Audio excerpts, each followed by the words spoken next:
Don't worry. All right. My brother. Yes, sir. I crawl, yes, sir. Ẹ kúrọ̀lẹ́. Báwo ni? Yes, sir. Fine, sir. Mo ń gbọ́ pín. Ṣé kò ṣe time bomb? No. Ẹ̀jẹ̀ yára lè bá pa tàbí bá ṣe ẹ jẹ́ ká gbọ́ nǹkan tó fẹ́ ṣẹlẹ̀. Brother mi. It's a time bomb. Okay, mo kàn ṣe yẹ̀yẹ́ ni, máa ṣe yẹ̀yẹ́ gan. All right, couple days. Ẹ wá ẹ pè mí pẹ̀lú one of my brother like that. Yes, sir. Ẹ sọ àwọn nǹkan kan fún mi. Ó touch mi. Yes, sir. Mo yọ èèyàn kan ní live show ní wọ́n á fi yín síbẹ̀. You understand? Ìyẹn lè máa fi mọ̀ pé ọ̀rọ̀ yẹn ó hit mi. You understand what I'm saying? I understand. Right. Yes, sir. Mo fẹ́ kí ẹ relax dáadáa. Mi ò lè fẹ́ tẹ́ bá tẹ gbàgbé màá remind yín láwọn ìtẹ́ bá skip. Mi fẹ́ kẹ́ skip. Mo fẹ́ mọ orúkọ yín. Mo fẹ́ mọ ibi tí ẹ ń gbé. Ibi tí ìṣẹ̀lẹ̀ ti ṣẹlẹ̀. You understand? Àti pé kí ló really ṣẹlẹ̀. We have about almost 400 people here. I told you before you start, probably 400, 500, 600, whatever. I'm a fake bo. Okay. Èmi ò inú nǹkan tẹ́ sọ yẹn nínú láwọn ọ̀rí bẹ̀. You understand? Ni mo ṣe wò pé okay, I think you have to talk to me. Now you got the floor. Oh yeah. Okay. Orúkọ mi ni Mogaji Adébánjọ Isaiah. So and mo Abuja ni mo ń gbé.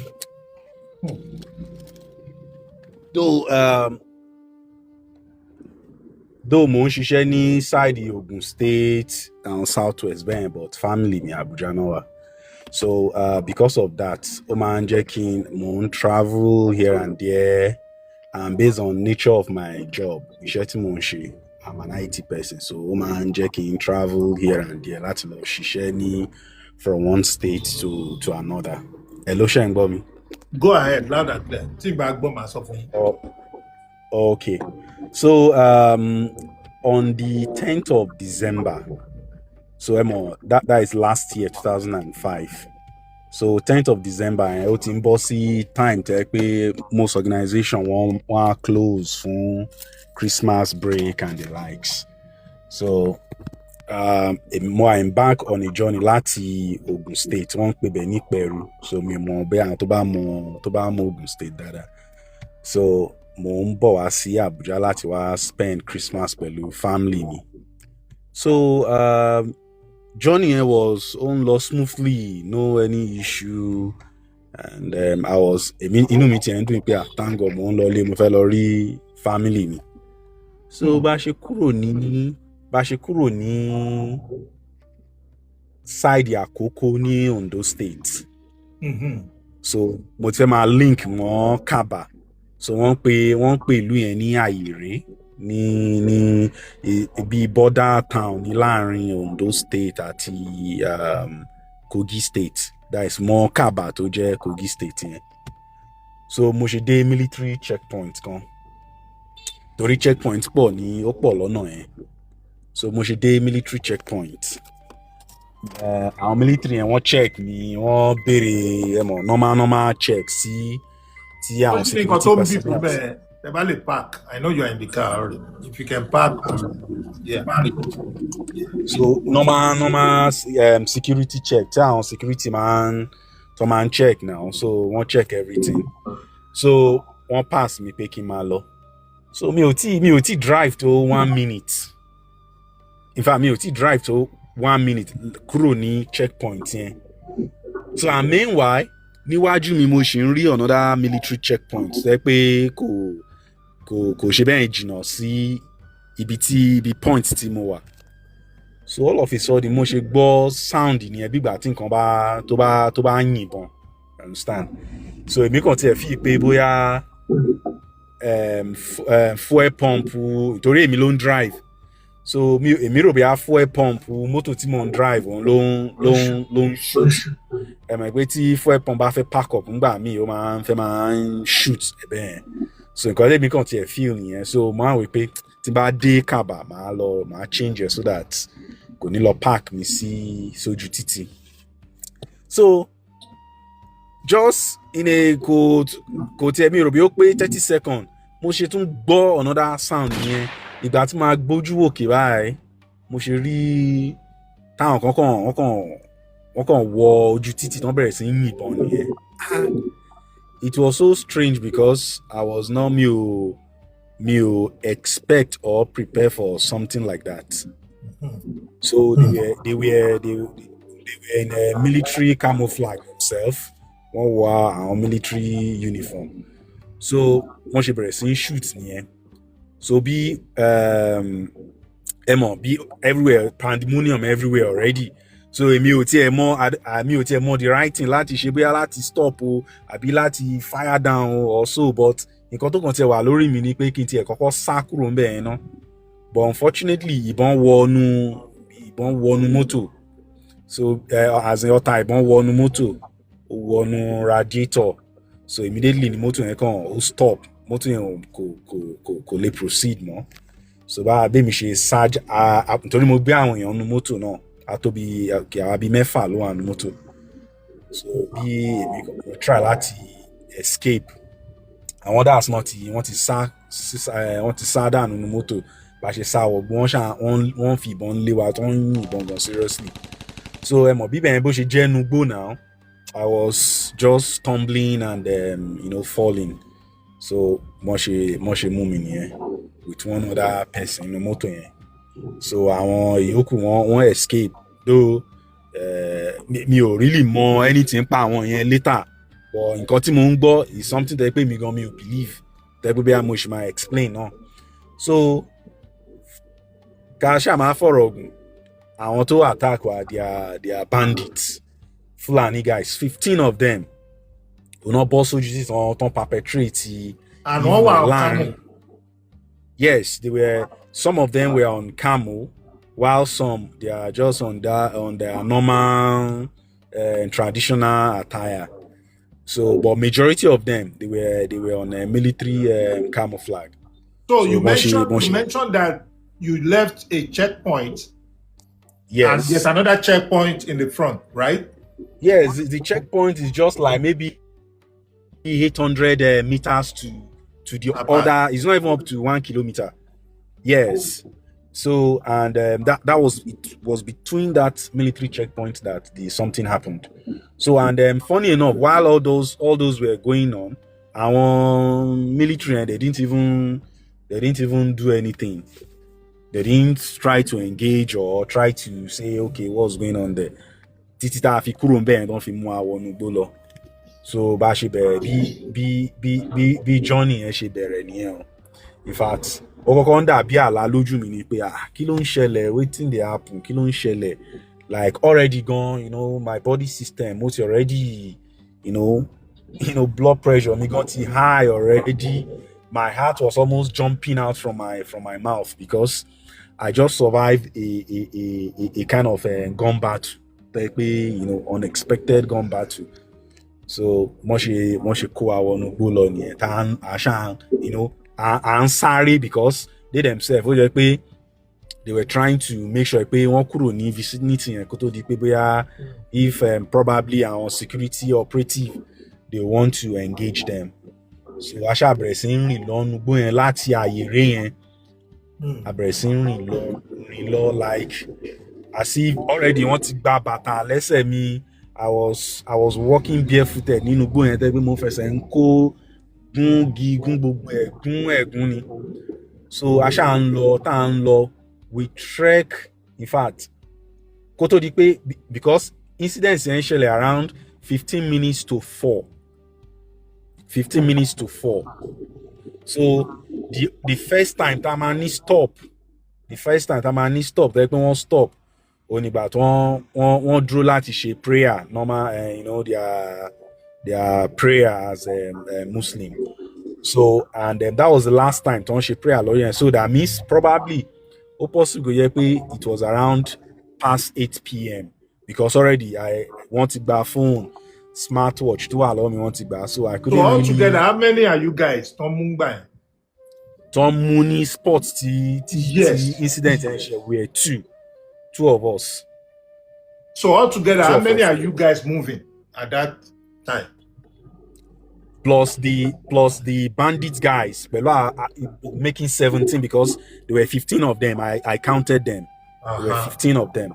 Okay. So and prior to that time, they've also carried out an attack there, because along the line when we were going, want to join wa pọ̀ mọ́ àwọn tí wọ́n ti kọ́kọ́ mú kó tó di pé wọ́n mú àwa. You understand? So and meanwhile, kó tó di pé mo dé àyèrè yẹn, mo ń communicate pẹ̀lú ilé, my wife was calling me, where are you? I was mo ń update ibi tí mo ti dé. So I discover pé kò lè reach me mọ́. So she herself, she was already worried. 8 p.m, 9 p.m, 10 p.m, ó ti wà àárọ̀. So my wife already in panic. So she had no option. Ó ní láti pè dáàdì mi pé Banjo ń bọ̀ nílé o. And the last time tí mo máa bá a sọ̀rọ̀, ó sọ mi pé òun wà ní Ìkàrẹ́, tòró níbi kan tó ń pè ní Ìkàrẹ́ ní Ondo State. So a ní pé from that Ìkàrẹ́ pé up to this time pé ó yẹ kó ti dé Abuja normally, pé òun dẹ̀ ń try láti pè mí, nọ́mbà mi ò lọ. So that mission sọ pé kó fọkànbalẹ̀ pé no problem, pé kó fọkànbalẹ̀ pé God is in control. So meanwhile bá ṣe ń lọ nínú igbó yẹn tó ti wọ ó ti ń wọ bí midnight, because ẹ máa notice pé weather ti ń calm down, òtútù ti fẹ́ máa múyàn, so ó ti ń wọ bí midnight. So nínú forest yẹn bá ṣe pàdé àwọn kan tó dàbí forest guard. So bá tiẹ̀ ṣe kọ́kọ́ pàdé wọn, inú mi tiẹ̀ ti dùn pé Ọlọ́run ṣeun pé bóyá àwọn people yìí wọ́n á lè rescue wa lọ́wọ́ àwọn people wọ̀nyí. Funny enough, bá ṣe débẹ̀ báyìí làwọn guys yẹn wọ́n gbóúnjẹ tán ti sè bí jollof rice àti ẹ̀wà, bí rice and beans jollof rice, wọ́n ṣe hand over fún àwọn bandit yẹn nìyẹn. So technically that means pé wọ́n jọ ń ṣiṣẹ́ papọ̀. In fact, bí mo ṣe rí tí sìn yẹn ṣẹlẹ̀, mo wò pé no, àti mo ti wọ problem lẹ́nu. So ìgbà tá a ṣáà débì kan nínú igbó yẹn náà, wọ́n ṣe so wá nìyẹn, wọ́n so ọwọ́ mi, so ẹsẹ̀ mi pọ̀ mọ́ the other victims. So wọ́n á ṣáà lie down sílẹ̀. So ibi tá a ti lie down sí, kòkòrò lórí inú igbó serious igbó, oríṣiríṣi kòkòrò wọ́n kàn ń wọnú ara èèyàn tó ń bùyàn jẹ, èèyàn rọ́wọ́ fi yọ àbí kéèyàn tiẹ̀ fọwọ́ yúnra, I understand. So ilẹ̀ ṣáà mọ́, bá tún ṣe bẹ̀rẹ̀ sí ń rìn lọ nìyẹn, a ṣáà ń rìn. So ìgbà tó wá di nǹkan bí some few minutes to 10. Yeah, like I'm sorry, some few minutes to 11 or so. Yes. So I shall stop, ibi tá a ti stop. So bí mo kàn ṣáà dédé rí pé bí like 5 of them, they just charged towards me like aggressively. So I was even wondering pé kí ló ń ṣẹlẹ̀. They charged towards me, bọ́n kàn ṣe bẹ̀rẹ̀ sí ń lù mí nìyẹn. Wọ́n yọgi, wọ́n dági bò mí gidi gan, seriously. So mo ṣáà ń kígbe ẹjọ́, abeg, ẹ mọ̀, torí Fúlàní guys ni wọ́n. So mo ṣáà ń parí pé abeg. So mi ò mọ̀ pé they had a plan. They wanted me to speak with my family. So wọ́n fẹ́ kí n wà in serious pain, so that tí bá make a call yẹn, my family will know that there's problem. So bí wọ́n ṣe fún mi phone, so luckily bí tá wà phone network wà ń bẹ̀, so ibẹ̀ mo ti mọ time ìgbà tí kíní yẹn ṣẹlẹ̀, and that particular event. So mo pe nọ́mbà ìyàwó mi, so mo ṣe pé where are you babe, I've been trying to call you, this and this, that and that. Torí ìyàwó mi ò kì í ṣe Yorùbá, so most time òyìnbó English la fi ń communicate, torí kò understand Yorùbá. So máa pé I've been kidnapped o. So mo ṣe sọ fún bẹ́ẹ̀, torí ó kàn tiẹ̀ wá nú oyún period, nítorí bí like 3 weeks or 4 weeks to that ọjọ́ tí kíní yẹn ṣẹlẹ̀ ló sọ mi pé that she told me that she's pregnant, because like bí 4 weeks or so lèmi kúrò ńlé. so that she's pregnant. So that I was even happy, and because we've been having issues with conception, so I was happy. So mo ṣe sọ fún ló kàn fi gbé ta. So in fact, èmi gan ẹ̀rù ti bà mí pé eléyìí gan oyún eléyìí tún ti lọ again. You understand? So, but that was not even my problem at that particular time. So mo ṣe gba phone lọ́wọ́ mi báyìí. Mo ṣe end the call tán gba phone lọ́wọ́ mi báyìí. Mo rò bí ó tiẹ̀ ti tán ni. Làwọn guys yẹn tún bẹ̀rẹ̀ again. Wọ́n tún bẹ̀rẹ̀ sí wọ́n wí pé kí ni mo ṣe fáwọn people yìí náà, ẹ calm down now. Wọ́n ṣe bẹ̀rẹ̀ sí lù mí nìyẹn. Wọ́n á bẹ̀rẹ̀ lọ́wọ́ mi pé ṣé mo wà on social media, as in kì í ṣe pé wọ́n sọ pé ṣé mo wà wọ́n bẹ̀rẹ̀ pé are you on social media, the only one pé you dey TikTok without their northern intonation. Mo ní I dey TikTok but my TikTok no dey work, understand? So èmi ò mọ reason of ń béèrè. Wọ́n á ní pé I dey Facebook, mo ní I dey Facebook. Wọ́n ṣe gbé fóònù mi nìyẹn. Wọ́n bá gbé fóònù sí mi lójú. Before then wọ́n ti already sọ iye tó jẹ́ iye ransom mi pé 100 million làwọn fẹ́ gbà. So mo dẹ̀ ti already sọ fún ìyàwó mi pé àwọn people yìí wọ́n demand fún 100 million. So and èmi ti ń plead pẹ̀lú wọn pé where you wan make I see 100 million? School mo ń bá ṣiṣẹ́, private school mo ń bá ṣiṣẹ́. How much is my salary wey you dey ask for 100 million? So mo ṣáà ń bẹ̀ wọ́n á ní pé wọ́n ṣe ní pé wọ́n sọwọ́ mi mẹ́yìn.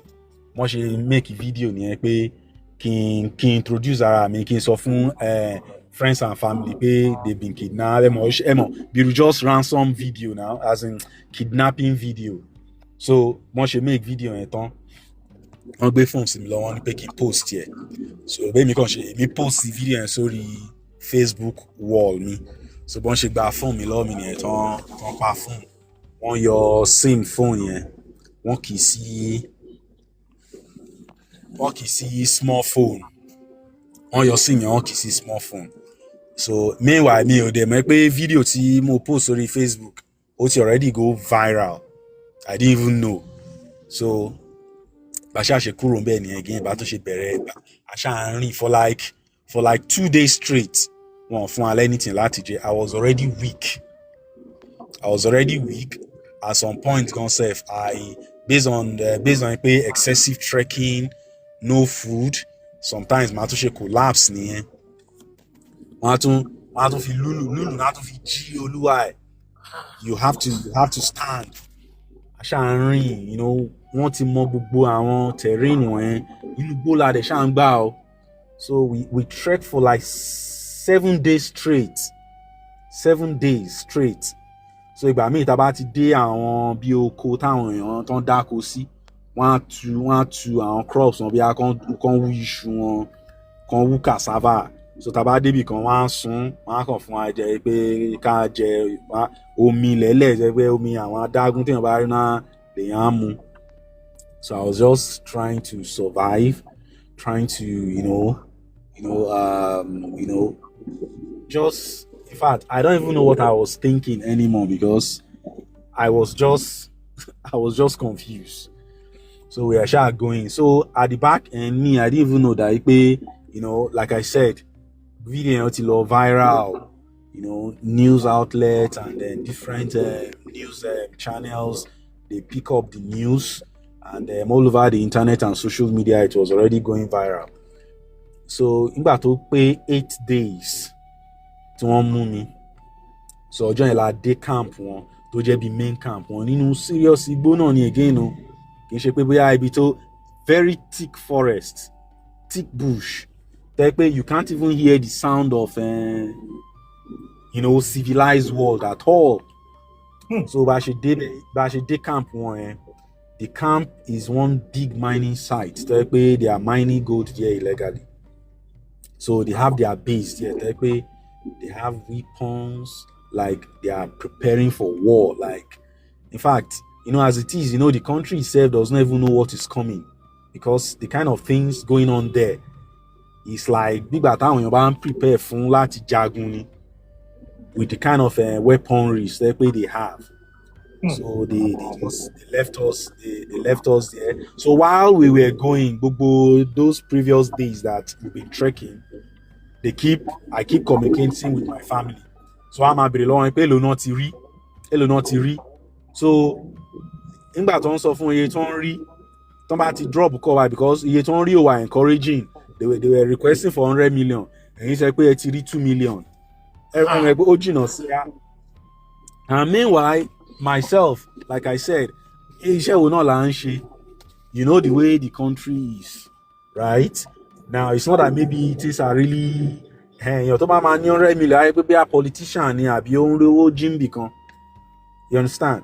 So, I'm out to the drop call by it on board price iye tó ń ti rí. They feel disappointed. They will descend on me again. Kì í ṣe mí nìkan, wọ́n ṣe ń ṣe fún everybody nìyẹn. It's not that maybe myself in particular. They will still descend on me. They pay you know, if you see 100 million, this and this, blah, blah, blah, you know, you understand? The way I want to make I see 100 million. So, you got that day, ibi tó jẹ́, they are their main camp. Like I said, that main camp, you see different people that have been kidnapped there. That before I even came there, 4 months ago, that they've been holding them there. Their life has become so miserable. So when we are there, so I think on the 8th day, now based on the fact that the video will viral, so people stood up, and based on the fact that, you know, my own kind of a little profile, because when I started my career as an IT person, fortunately, Timothy Share NYC. Timothy Share NYC is a college of education in Ilesha. So, you know, nígbà tí mo parí NYC. So based on the fact that I did well during that NYC, one retained me in the department Timothy Share NYC. So I was now, you know, doing some part-time lecturing pending, hoping that they will absorb me into the system. So based on that, many students, you know, I've come across many students. So when that stuff went viral, you know, majority of the students, they saw it. So they were now sharing the video. This is Mr. Banjo, this and this and this. Like, even if you still go online, you still see some of those things. So, you know, based on the fact that I'm an easygoing person. So it's just unfortunate that something like that happened. So they now rose up, you know, they started, you know, crowdfunding. And that's how, you know, people that I don't know, because even when I came out, Yaomi Gon said, she just woke up one day and saw someone transfer 2 million naira to her account. Someone that I don't even know, that they don't even know me. You understand? You know, people, you know, just like that. So, fortunately, with the little money I have, family, friends, and everything, they were able to raise 14 million naira. So Mr. Banjo, hold on 1 second. Hold on. I want to ask you. I know you forgot this. Let me remind you. Okay. When you were coming, probably there was they asked you to carry that person. Okay. Yes. And along the way, they encounter something. So I want you to remember that. That's what happened. Okay. See, there was one night. I think there should be maybe the fifth day when that incident happened. So one night like that, inside that bush, while we were going, because it was in the night, I was already, you know, all of us were tired because they kidnapped both men, women, children, adults, old people. You understand? So the person that was in front of me, because we were walking, you know, on a single file, like a straight line. You know, we were talking about Damalu. So the person in front of me is one old man like that. So he was walking, you know, because he was already tired. We were all tired. So he was walking slowly. So based on the fact that I was walking slowly, myself, I was behind him. So I now took that advantage to be walking slowly because I was so tired. So I think one of the bandits noticed that. He now came behind me and gave me a hot slap at the back. Níbi ọ̀gọ́bá ẹ̀ ló fún mi ní ẹ̀mọ̀ wọ́n fún yàn ní ìfọ̀rùn. Wọ́n yẹ fún mi ní ìfọ̀rùn yẹn gan, orí mi gan fẹ́ kọ́kọ́ dàrú ni. ló ní kí n máa lọ síwájú pé kí n máa lọ síwájú pé kí n kúrò lẹ́yìn bàbá yẹn pé mò ń fi style yẹn slow down. So ẹ mọ̀ bó ṣe fún mi ní ìgbárùn yẹn because èmi gan normally mo ti ń gbàdúrà pé Ọlọ́run jọ̀ọ́ kó mi yọ ọ́nú problem yìí, please God send rescue, you know, mo ti ṣe ń gbàdúrà yẹn pé Olúwa jọ̀ọ́ send rescue me, rescue us from this problem. So èmi kàn ṣe lọ síwájú kò pé 1 minute. Ṣó pé 1 minute gan ṣá àbí just some few minutes bákan ṣe gbọ́ gunshot nìyẹn gbúà from inside the dark. So there's this small community inside that bush. Mo fi pé àwọn bandits wọ́n ti máa ń disturb wọn. They'll come and steal their cows. You know, sometimes they come to pick them up. You understand? So àwọn ẹ̀ tí wọ́n máa ó jẹ́ pé àwọn náà ti ń ṣọ́ wọn. So bọ́n ṣe rí wa tó ń bọ̀ wọ́n á rò bí àwọn bandits yẹn ló ń bọ̀. Wọ́n rò bí àwọn bandits ló ń bọ̀ láti wá attack wọn. Wọ́n ṣe dàbọn bolẹ̀ nìyẹn. Ṣé rí the first gunshot tí wọ́n release by ṣe mọ bọ̀bọ́ tí mo ló fún mi ní ìgbárùn lẹ́yìn tó fún mi ní ìgbárùn tó ní kí n kúrò lẹ́yìn bàbá yẹn torí mo ṣe kúrò lẹ́yìn bàbá yẹn òun ló take over point tí mo kúrò bọ̀bọ́ yẹn nìbọn bá bọ̀bọ́ yẹn ó ní ọta ìbọn yẹn bá bó dẹ̀ ṣe bá báyìí ló lọlẹ̀ straight. So wọ́n ṣe release ìbọn yẹn so everybody kan dúró ni wọ́n ní pé ká lie down. So bí àwọn bandits yẹn bẹ̀rẹ̀ sí ń pariwo tó ń pariwo pé ta ló yìnbọn kan tó máa yé nígbà làwọn yẹn tún dá ìbọn yẹn bolẹ̀ again lálẹ́ ọjọ́ yẹn bí àwọn mẹ́fà like 2 of the bandits ló kú 4 of kidnap victims nìbọn bá tí tó kú lálẹ́ ọjọ́ yẹn like 6 in number 6 people. Now in fact one of them gan kò tí kú tán they forced me to carry the guy sẹ́yìn pé kí n máa gbé lọ pé mo pọ̀n sẹ́yìn. I was just wobbling gbogbo ẹ̀jẹ̀ ara ẹ̀ gan ló stay ní gbogbo aṣọ mi tó yẹ pé at the end of the day he dropped dead. And if you see them those guys wọn kàn tiẹ̀ care wọn kàn bó ṣe drop dead báyìí wọn kàn ka they recited some Quranic citations and we just left and we continue títí tá fi dé wọ́n ṣe pé wọ́n bẹ̀rẹ̀ sínú ilẹ̀ ilẹ̀ ọkàn fi they just left them. They didn't bury them. They just left them there. In fact, only woman kan tell pé they kidnapped her with 3 of her children. Tell pé ìbọn bá one of the children. Tell pé again, in fact, mo bẹ́ sẹ́kún ni. Pé what?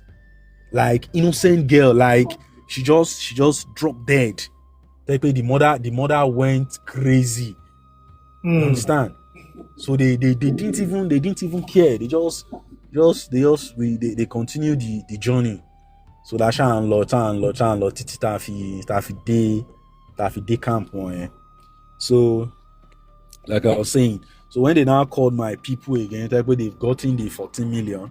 They were still refusing that they are not taking 14 million.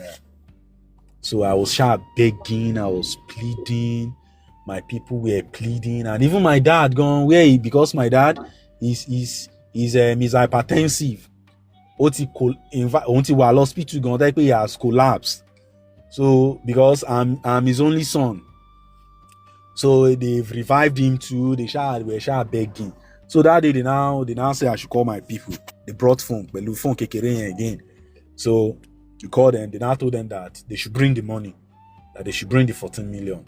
So already àti fẹsẹ̀ rìn dé Lọ́kọ́já láti àyèrè tí mo ń sọ yìí ó kò dàbí I don't know mo bẹ́ ṣe mọ Lagos State sí bí kéèyàn gbéra láti Bega kó máa fẹsẹ̀ rìn máa lọ sí ọ̀nà Iléṣà ní Ọ̀ṣun State. So they now told my dad, my family, because there was no one that was willing to bring that money. Based on the fact that different stories, sometimes tó bá mú ransom wá gan wá tún mú wọn. So everyone were scared. They were scared. So my dad said, "Toh, he's my son. There's nothing he can do. That he has to go and give them the money." So my dad now went to Lokoja. So it was when he got to on the Lokoja, not withdraw cash yẹn ní bank.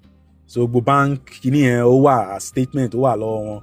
So they withdrew the money. So ọkọ yẹn sínú bí dirty bag ẹ mọ̀ kó má raise suspicion. So wọ́n sọ fún wọn ibi tí wọ́n máa lọ. There's one community mi ò tiẹ̀ gbórúkọ community yẹn rí. Wọ́n ní Jakura. Wọ́n Jakura ní Ìgbàpọ̀n. I've never heard of such name before. So that community is within that Kogi, Lokoja town. So to the extent pé ìgbà tí dáàdi mi gan tán wọ town yẹn, because one of my cousins tó ń gbé ní Lokoja ó help wọ́n jọ lọ. So nígbà tán dé community yẹn they wanted to attack them because wọ́n rò bóyá ṣe ni wọ́n fẹ́ wá gbé one supply resources for our bandits. They wanted to attack them. So my dad ṣáà ń pariwo pé wọ́n gbé ọmọ wọn ni wọ́n ṣe kíní kan ni pé àwọn fẹ́ lọ san ransom ni. So those people, they were very very hostile. They now had to take my dad to their head of community. So dad mi explain pé nǹkan tó ṣẹlẹ̀ lélẹ̀. So fortunately my dad he now went online and showed them the video. Yes, the video. So that was the first time again the video will save me. No, sorry, that's another time the video will save me because the impact on the if I shoot video and gone lodge and gone save, I was not willing for them to do it because it was my point of vulnerability. I was so vulnerable. Like emo as ọmọkùnrin kéèyàn máa fẹ́ máa sunkún kan máa video ẹ̀ wọ́n fẹ́ post it online. You know, you feel like it has reduced your person as a man. So not knowing pé, you know, that video was even what God would have used in saving me eventually. So once the video ẹ̀ wọ́n ní àwọn pé no problem. Ipe because àwọn tó máa ń mo fi pé àwọn kan máa ń gbàbẹ̀ yẹn as a route to go and supply those guys some things. So wọ́n ṣe fi wọ́n lẹ̀. So meanwhile àwọn bandits yẹn wọ́n ti kìlọ̀ fún wọn pé tó bá gbé police wá àbí tó ń gbé ní security personnel wá pé they are going to lose me. Wọ́n sọ hóhá ni. And that's not it's not about shero because in my presence like this, they gunned down people in my presence. That, you know, at every minute or second that I was with them, it's always like I'll be the next to be killed. You know, living in such fear that you can die at any time. So they met him, they collected the money, and you know, they were telling him that don't worry, we are going to release your son today. So they came back to the camp. So Emigon, I was already happy. Thank God, I'll leave this miserable place. So so I was already, in fact, that day, it was not only ransom mini cannot back. Ransom mini cannot back. So ransom, in fact, you know, approximately, they will realize more than 50 million from different, you know, victims. They pay one ransom. So I said, when's the FMile? So when she did only torí price tag yìí tán bá gbé lórí èèyàn no máa fi ń pè ẹ́ wọ́n ní 100 million so wá ẹ mọ̀ pé come here ipe bó ṣe wà báyìí sìn pé ọ̀gá wọn ní pé wọ́n lè fi mí lẹ̀ o ní kí ló tún ṣẹlẹ̀ wọ́n ní pé àfìgbà tí pé kí n pé máa lọ mo gbọ́dọ̀ lọ ra bike mẹ́ta wá tuntun Honda bike tẹ́ pé each of the bike is almost 2 million naira mi ò mọ̀ bí mo ṣe collapse mo ṣe gbọ́ news yẹn as in kó dàbí pé breath mi seize ni I just went down because it's like another shock not to hit me. So somehow I came back to consciousness again. I was just crying, please. I have a pregnant wife at home. That already this whole issue is crazy already. Pé kàn jọ. Wọ́n gbà. So I had to call. They gave me phone. I spoke with my people again. In fact, when they had that news again, everybody want to ṣe best second. Everybody want to ṣe first second. Pé kí ló ń ṣẹlẹ̀. So I was begging them that you've overstretched us financially. That even myself, I seems to be the breadwinner. I'm the breadwinner of the family. I'm the one taking care of my father. He's a retired person. I'm the one taking. Where do you want us to see money? In fact, only scenario kan tó ṣẹlẹ̀. The ọjọ́ tó kidnap wa gangan tó kidnap wa. Bàṣà ti ṣe rìn lọ sínú gbó àti ṣe bẹ́ẹ̀ rìn jìnnà. So mo fi pé àwọn ọlọ́pàá àtàwọn sójà wọ́n ti wá ibi tí mọ́tò mi wà tán ti gbé mi yẹn. So wọ́n blow siren débẹ̀. So mo ṣáà rí pé one of them eléyìí tó dàbí ọ̀gá wọn. So fóònù ẹ̀ ṣe ring bí fóònù ẹ̀ ṣe okay ó jẹ́ pé ó pè.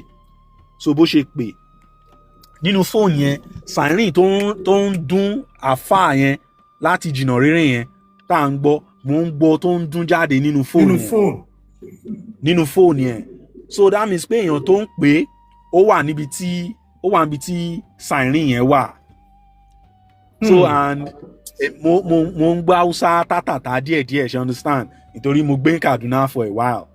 So ní ẹni ẹ̀ ń béèrè pé so wọ́n á ń béèrè lọ́yẹ̀ pé kí ló ṣẹlẹ̀. So mẹ́mọ̀ ó ń fi pé bóyá àwọn ọlọ́pàá àbáwọn military wọ́n ti wọnú igbó yẹn. So yẹn sọ fún mi pé kó máa worry pé kó máa lọ pé mọ́tò mi náà fẹ́ wá gbé lọ sí police station. Ipe mọ́tò mi náà fẹ́ wá gbé lọ sí police station. So nǹkan tó mi rántí eléyìí again ni pé ìgbà tí mo ń bẹ̀ wọ́n pé lówó kan pé kò sówó mọ́ kò sí kinní. Àwọn bandit yẹn ní láti máa sọ fún mi pé wọ́n sọ fún mi bí police station tí mọ́tò mi wà pé kí àwọn family mi lọ gbé mọ́tò mi bẹ̀ kán tà á.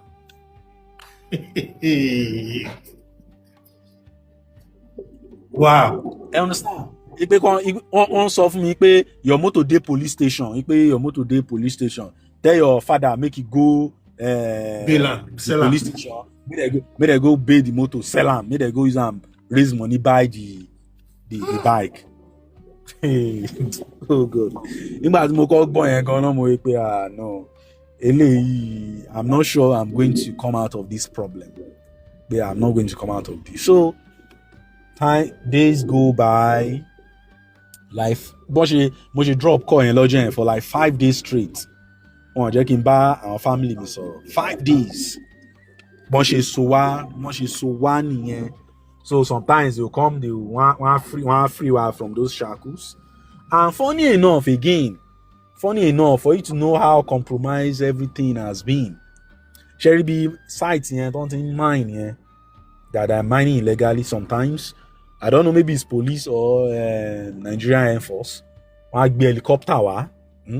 They'll be hovering around that place and be shooting sporadically. Those people be shooting against them too.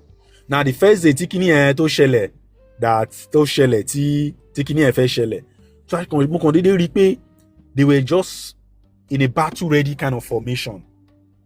So èmi kàn tẹ̀ fi pé àbólà àwọn kan tó ń bọ̀ tó ti fẹ́ infiltrate bíbá ẹ̀ tẹ́ pé they want to come and attack these people. So before you know it, I was now hearing, you know helicopter now, the sound is very from afar. You started hovering, it was just coming. The noise, the sound was getting closer, and before you know, mo bẹ̀rẹ̀ sí yìnbọn. Wọ́n sọ fún gbogbo ẹgbẹ́ ká lọ sápamọ́ sábẹ́ igi. Dà ká má yẹ kí wọ́n rí wa. Ipe tó bá ti lè rí wa pé consign them o. Ipe they go kill you. Ipe they go kill you because even àwọn tó ń yìnbọn lókè yẹn gan, they don't know maybe you are a bandit or you are a victim. Yes, and it's true. That one is true. They don't know. Yes, that in as much they see anyone here, they are just won't believe everybody because you are a bandit. So it happened like that 5 days, 5 times. So the last time T helicopter and war last, according to them, they said they shot the pilot, that their bullets hit the pilot, and that was the last day. In fact, even I got a victim gone. Time I was praying pé Ọlọ́run má jẹ́ kí helicopter wá mọ́. because anytime the helicopter in Bawaba is pandemonium. It's serious, like American film, gun battle, you understand? Gun battle. Me, I'm not a trained security personnel. There's no way I'll be able to defend myself if you understand. You don't even have a means of you defending yourself. So it was a serious horror experience for me. So we're just there 5 days straight. I didn't speak with my family. I was just praying that God help me. God help me. So I was begging them that, okay, can we get one bike? Because already I know that even if they should sell my car, you can't buy the 6 bikes, which is the last resort. You can't even buy the 6. You can't buy the 6 bikes. How much is the car? So I was begging, okay, please let's get one so that we just get over with all this. So, okay, I think on the 5th day after they collected our ransom, because I spent like 19 to 20 days with them in that forest. So they gave me phone. I spoke with my family. I was actually how far have they been able to? They were telling me that there's no money. That even in fact that the whole money as at that time for bike, when they're talking about bike, the whole money they had on them was not even up to 400k anymore. I'll say, God, I'm dead. Say I'm dead. So once you took my phone for like another 3 to 4 days, I didn't speak with them. So but I was praying. I'm praying to God that please rescue me from this problem. Rescue me from this problem. And you know that in Nigeria we can pray very well. We can pray. Even outside, people were praying. Because when I came out, I learned that even in churches, in mosques, even Titi de Relay and Babalawo, they were praying. I don't know, my case now become a kind of national issue. That people were praying and praying and praying. So that night, because I hardly sleep. How can you even sleep? I hardly sleep. So that night, I was in the middle of the night. One deep sleep, my body have been deprived of sleep for a very long time. So mo ṣe orun yẹn kàn gbé mi ni. Bórun yẹn ṣe gbé mo kàn ṣáà ń láwọn àlá kan tẹ́ pé ẹ mọ̀ bí mi ò fẹ́ máa mention orúkọ pastor yẹn kó má dàbí pé you understand. So I just saw that pastor in my dream.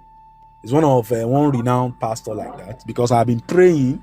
I'm not even a member of his church. This particular pastor, I'm not even a member of his church.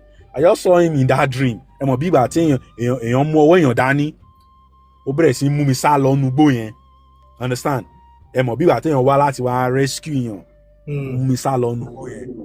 So mo ṣe tají, it was ilẹ̀ tí ń mọ́, ẹ máa rí pé ojú ilẹ̀ tí ń mọ́ díẹ̀díẹ̀. So bí kan wọ́n kàn ṣe dé nìyẹn, ó kàn point sí mi ni, ó point sí another 2 person ló wá ní ká tẹ̀lé wọn. Bó ṣe ní ká tẹ̀lé wọn yẹn, in fact mo ti kú sára tán pé this is the end, pé ó yẹ pé àwọn people ìdí because ìṣojú mi náà ti pààyàn tí ò rí owó san tó dẹ̀ yẹ pé wọ́n máa sọ fún ẹ pé if you no fit bring money tó bá ti pa ẹ́ báyìí ó láwọn èèyàn tó máa wá ra body part ẹni ọ̀. So wọ́n á sọ fún ẹ pé àwọn ò lose, pé we no lose. So wọ́n ṣe pè mí pé the other one other guy with one elderly man, that same elderly man tí mò ń sọ̀rọ̀ nípa ẹ̀ ńgbà yẹn, Fulani guy náà lòun náà, Fulani ni o. So one old man, so wọ́n ṣe pé àmẹ́tẹ̀ẹ̀ta ẹ̀ nìyẹn. So nìyẹn kàn dé ló wá ní pé mo dey go. I come say go where we dey go? Ó ní we dey go your house na. Mo ní yé go house as how? Ẹ̀yin tẹ́ ń béèrè bike lọ́wọ́ mi tí mi ò tí mú bike wá, you say I should dey go. So make you no come be say they wan shoot una from behind o. Exactly. So wọ́n ṣáà point pé ká máa lọ báyìí pé a máa bust out sí wọ́n pẹ̀lú yẹn ní that same ìlú tí popsi mi gbà tán fi gbé ransom wá. So bájá ṣe tẹsẹ̀ mọ́rìn nìyẹn, mò ń wẹ̀yìn tí mò ń àkọ́kọ́ sáná so that at least wọ́n bá tẹ̀ fẹ́ máa yìnbọn gan-an àbí.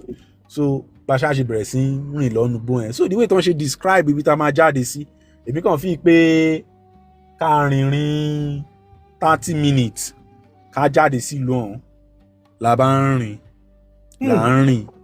là ń rìn even old man tí ó ń tẹ̀lé wa at some point ó kàn ṣáà ń collapse ní tiẹ̀ ni so at some point gan wá ń sọ wọn pé ká máa lọ pé ká fòun sílẹ̀ wọn á ní pé bàbá a lè fi ẹ́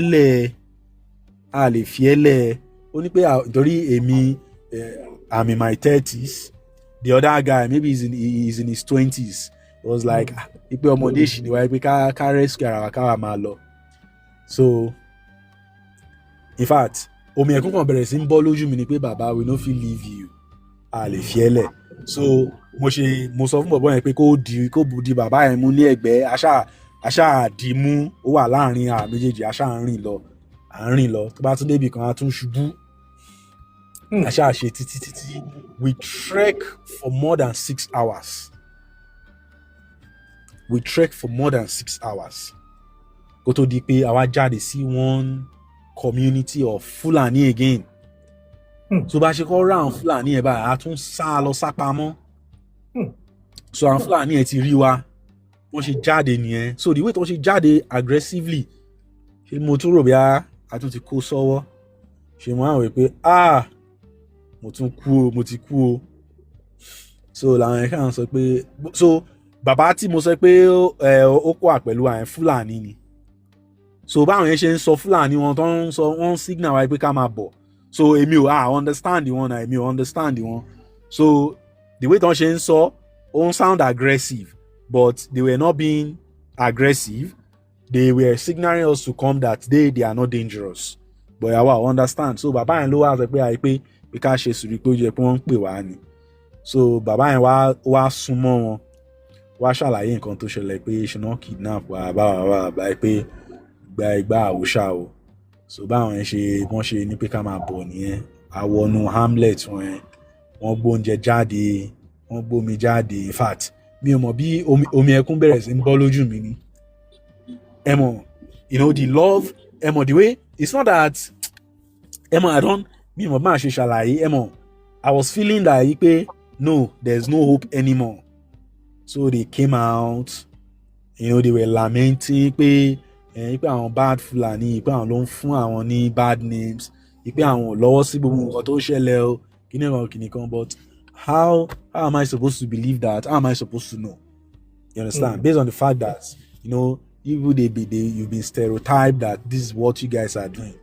So now ibi tó ń wà yẹn wọ́n ń dáko ń bẹ̀ láwọn Fulani tá a pàdé yẹn so the man ó ní tricycle tí màá máa fi ń kó àwọn ọjà ẹ̀ lọ sí àwọn farm produce ẹ̀ lọ sí civilized community so bí màá yẹn ṣe ó gbé wa sínú tricycle yẹn nínú tricycle yẹn we still travel up to 1 hour ká tó dé civilized community that means dáì pé àrímà yẹn ni would have still trek another 3 hours ká tó dé civilized community so bá ṣe dé community àwọn pè ní ọgbàbọn mi ò mọ orúkọ yẹn pronounce dáadáa ọgbàbọn or something like that so wọ́n ṣe hand over fún àwọn vigilante community yẹn nìyẹn so báwọn vigilante yẹn ṣe rí wa so wọ́n ṣàbẹ̀rẹ̀ sí wọ́n interview wọ́n interrogate wa so mo ṣàlàyé gbá wa so bọ́rọ̀ ṣe ń wọnú ọ̀rọ̀ ní ìkànnì àwọn vigilante yẹn wọ́n sọ pé àbí na your father come drop ransom so day wey dey bring so kind of motor money yes ni máa wá pariwo ipe ẹ máa wo ipe díẹ̀ lókù ipe dáàdi pé wọ́n fẹ́ ibẹ̀ gan mo tẹ̀ ti kọ́kọ́ gbọ́ pé wọ́n fẹ́ leech dáàdi mi ipe they thought that he's working with the bandit people man ni no ipe they brought ransom ni o so wọ́n á fún mi phone ipe kí n pe popsi mi so mo ṣe pe popsi mi báyìí bí o tiẹ̀ lè sọ̀rọ̀ mi ò lè sọ̀rọ̀ lórí phone omi ẹkún kan ṣáà ń bọ́ lójú mi ni I couldn't speak so ní dáhùn pé where are you kíní kan mo ní so ní dáhùn pé ìlú yẹn pé kíní kan so wọ́n ṣáà sọ pé kí n fún àwọn vigilante yẹn phone wọ́n á bá wọn sọ̀rọ̀ pé kí wọ́n jọ pé kí wọ́n gbé mi wá sí ìgboro Lọ́kọ́jà so wọ́n ṣáà sọ̀rọ̀ so wọ́n á gbé mi pẹ̀lú bike wọn so like 3 of them they followed they like okay be 3 bikes because those other guys now they carry them. So we go see Igboro Lokoja. On that bike gun, we still traveled up to 1 hour kato de Igboro Lokoja.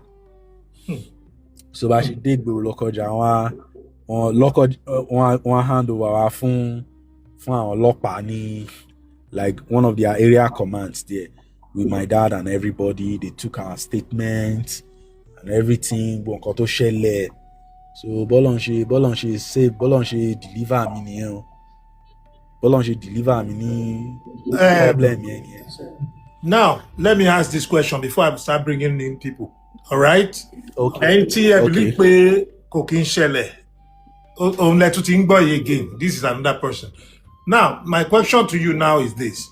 Àwọn mi fẹ́ máa sọ English because of the policy, TikTok policy. Àwọn tó ń jiyàn gbé yẹn. If you want to look at well, tó bá fẹ́ wò wọ́n dáadáa, ṣé Fulani Naija ni àbí outside Fulanis ni wọ́n? Okay, now like Sherry event will be the first time that I'll really have a close proximity with a Fulani person. Okay. You understand?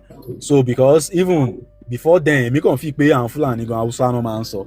Mi ò really mo mọ̀ pé Fulani language wà but bí o ti really gbọ́ Fulani language yẹn rí.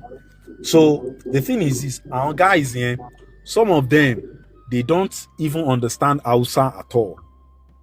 So me ò believe it pé I think any Nigerian Fulani at least you could understand Hausa a little bit. You understand?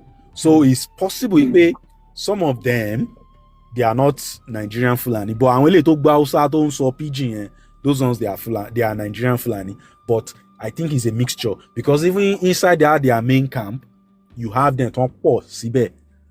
Tẹ́ pé àwọn ló ń ṣe mining yẹn and they are just I believe it's a mixture of both Nigerians and non-Nigerians. All right.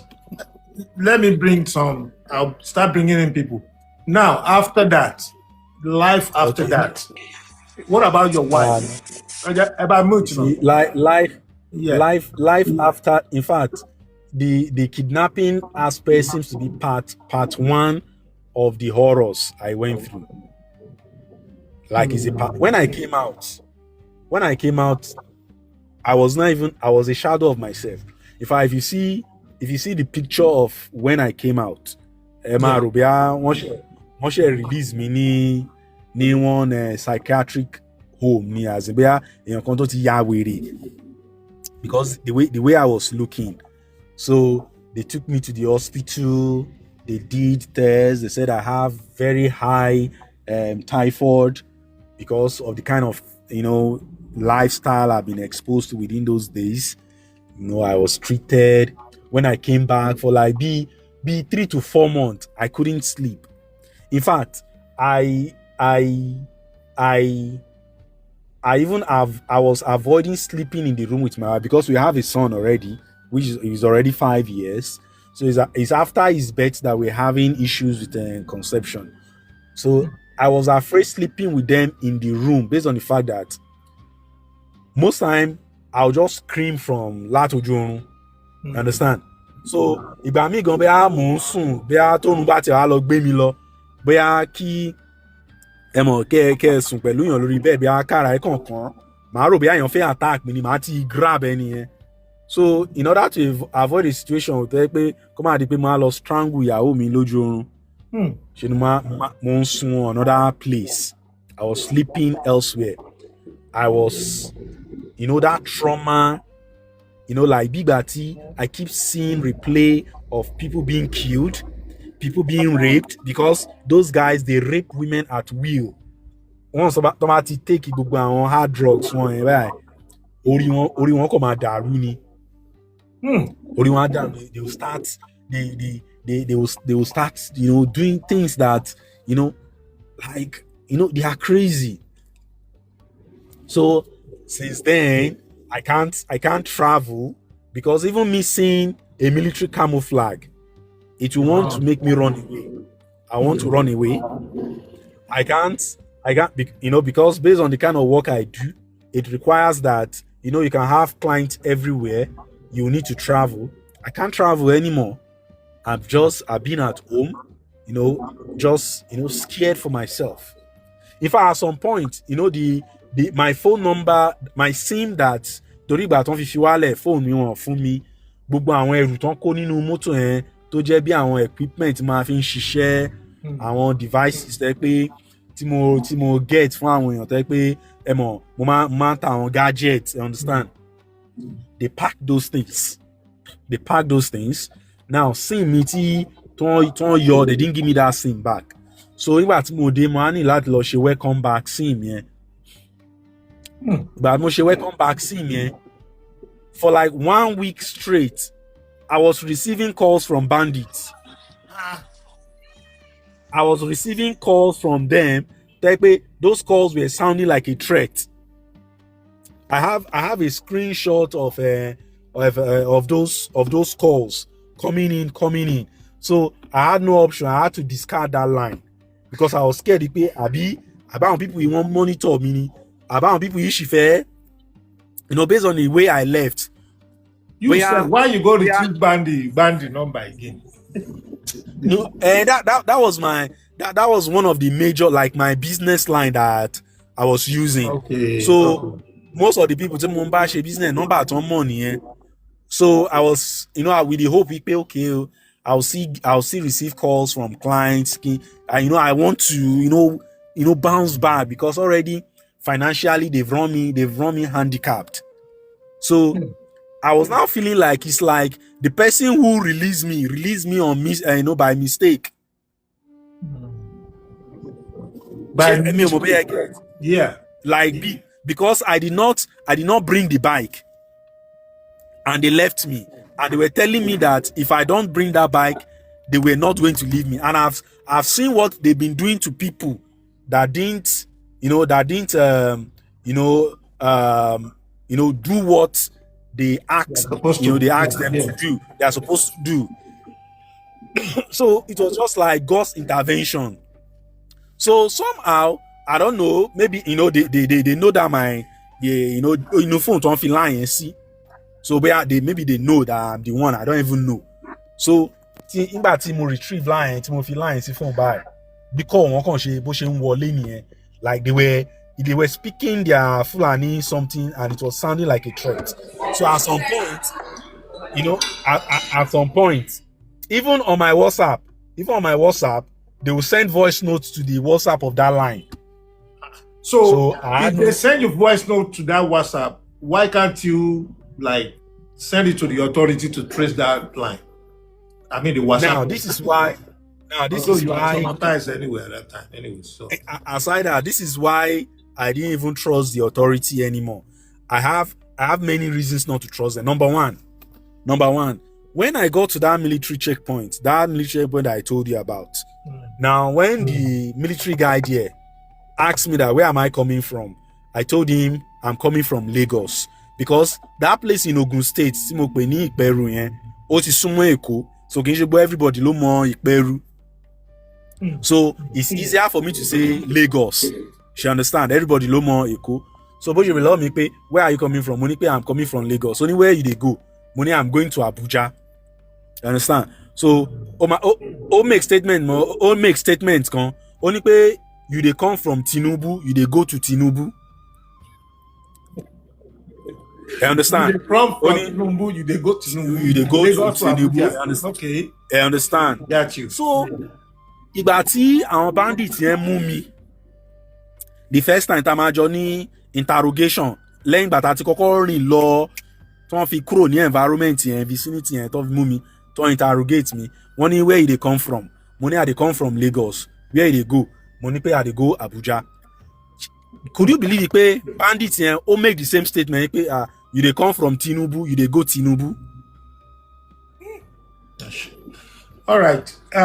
That's it. That was the first reason. Number two, when they made that call, tí wọ́n fi wá gbé mọ́tò mi, so pé I'm even suspecting that is a security personnel ló sọ fún wọn pé mọ́tò mi náà wá gbé lọ sí police station. You understand? That's another reason. Somebody said that it down in Nigeria. She understand. Now that's another reason. Now when I came out, that I went to the police station, the jurisdiction where this whole matter happened.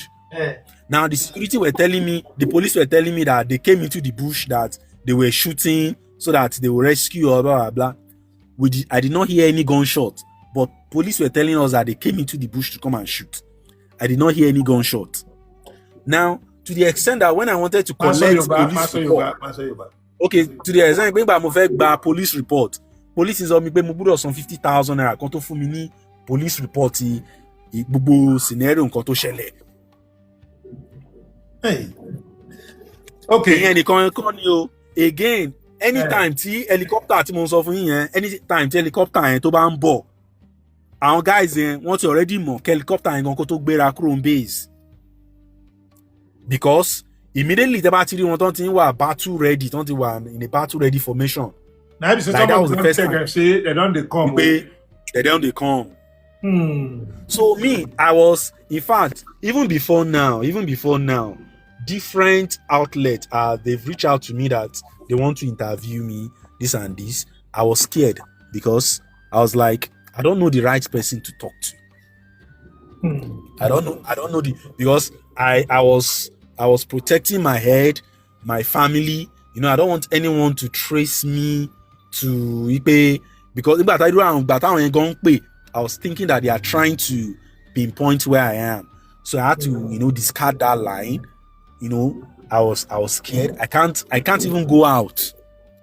Because even the, Abuja is in the north. The environment we are in, around Fulani, everywhere, they will carry their knife and everything. Anytime about I used to feel like these guys are informants. Are you sure? Those kind of, so I was just trying to hide my head for months. In fact, to the extent that as I am now, me only hypertension. Before that incident, now I'm on hypertension medication because my blood pressure, everything. I came out with ulcer to me based on the fact that excessive hunger during that period, and it has really messed up with my health. It's just now, I'm trying to get out of it gradually, which is not even working. In fact, this is the first time I will even say I'm talking about this, extensively, because anytime I want to talk about it, I'll just, I'm not okay. I can't even, when I remember it, seeing those children that was killed, that women, different people, women being raped, that alone, in fact, when they discovered I had hypertension, the doctor was telling me that when I told him my story, he's telling me that it's the trauma that exists, though she didn't disturb me. Maybe I should take my mind off it. I said, I've been trying. It's not just working, because I never imagined something like that could happen. Or, I've been hearing about kidnapping. Honestly, to God who made me, woman Robea, they won't exaggerate here. Kilo day. Not until when to shele. Okay. Not until when to shele. I want you to pause to drink water. All right. While I call people, probably they have something to say. All right. Pause and drink water. Me sir, I don't sharp my water for you because this story don't sweat inside post this. All right. I will go accordingly. All right. Let me go real quick. Let me start with Collins. Mr. Abia Kabo. Now, before I go into this one, Mr. Isaac said, Mr. Isaac is strong. You need your prayer. He said hi to everybody that he will not be able to come here today. And I want Lydia. All right. I'm a guru, I'm a kulawa, but I want, but anyone so want. If you know his number, you can send him get well message. But he say hi. Anyways, Collins. Báyìí microphone. Collins. Bàbá mi, kí ló ń ṣẹlẹ̀? Mo wà pa. How you dey, brother? Mo dé adé o. My brother, ẹ pẹ̀lẹ́ fún gbogbo nǹkan tẹ́ go through. Nation sí. Mo dúpẹ́ lọ́wọ́ Ọlọ́run ni. Okay. Nǹkan tẹ́mi kàn fẹ́ mọ̀ ni pé anyone máa ń kí ló máa ń pè mining site níbi tí wọ́n gbé yín lọ yẹn. Ṣé activity mining yẹn ṣì ṣẹlẹ̀ ńbẹ̀? And are they vehicle coming in and out tó ń kó àwọn nǹkan tó ń mine out of that very place? Yes, in fact, the first time we got to that mining site, because I've never really been to a mining site before. So the way don't she dig àwọn ilẹ̀ ní mining site, ó dàbí graveyard. Yeah, exactly. Ó dàbí graveyard. So bí mo ṣe kọ́ rí environment yẹn, the first thing that came to my mind ni pé àbíbí iná ń bury gbogbo àwọn tó bá pa sí. Okay. So I didn't really, mi ò tètè really, grab, not until when tí wọ́n á gbé tá a dé ibi camp wọn gangan mo á rí pé so and most of the time it's like sometimes when tí àwọn bíi I don't know, maybe those people that they transact with, they blindfold us.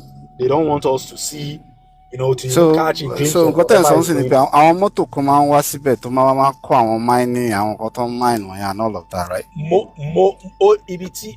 According to them, because at some point they will be interacting with you.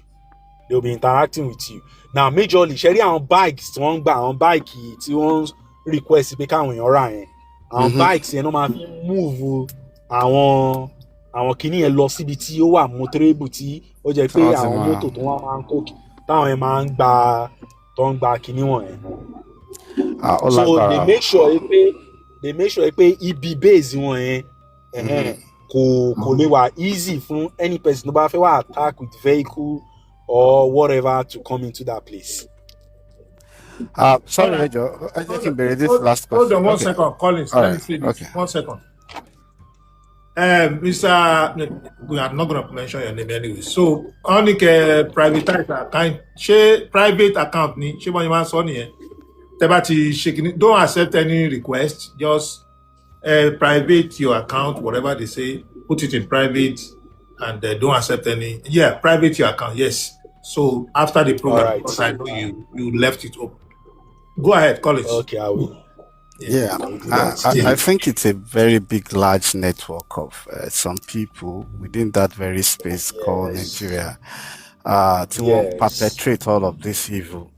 And Sherry, I mean, to actually take all this trauma away from you. But I don't know how traumatized. In fact, I don't know how degree of your trauma, basically. But I know it's a lot, basically. And I feel you, my brother. There's nothing that can actually, unless it is only you who can actually take those things out of your mind. But I sympathize with you. Thank you so much. Thank you very much. All right. Yeah, that's Mr. Collins for you. All right, real quick in Kotamashin. All right, you can mute too. Mr. Collins, no, you can mute too. Now, I want me money tambale bossile. They say make you try go down. When you go down, then put it in private, then request again, I'll bring it up. I don't know, maybe that is okay. Is it after this life, right? Or I can no. Only ball and sing, turn it to private, then you come back again. I will take you up. Okay, I'm coming. Yeah. All right. We are moving forward. I don't know. No, don't worry. Don't just accept anybody now. I can see people trying to be your friend. Don't accept nobody. Just reject it. Don't worry about it. After the show, then you can go on private. Olori Ade, eba ṣí microphone.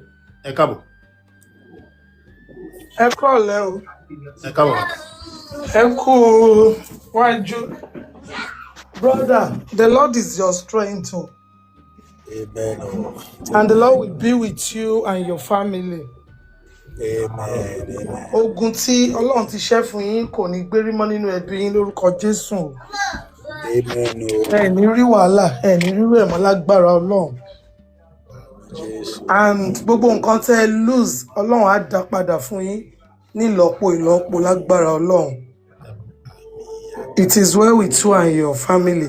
So, Japa, nǹkan tẹ́mi fẹ́ sọ, you mentioned something the other time because some people said irọ́ náà ń pa àbí kò kí ń ṣẹlẹ̀ says who ó ń ṣẹlẹ̀ dáadáa mo mọ èèyàn tí kan ṣẹlẹ̀ sí lákùrẹ́ gan Àkúrẹ́ ńlẹ̀ẹ́lẹ̀ ní Ondo State níbẹ̀ tó jẹ́ pé kì í ṣe ẹni tó jìnnà sí mi nínú Àkúrẹ́ ilé náà tẹ̀ tí lọ gbé yẹn tó ń sunlé wọn mọ́jú wọ́n gbé wọn sínú booth pẹ̀lú ọmọ pẹ̀lú ìyàwó pẹ̀lú everybody tó ń gbé wọn lọ so ó ń ṣẹlẹ̀ a ló ń sọ pé kò kì í ṣẹlẹ̀ ó ń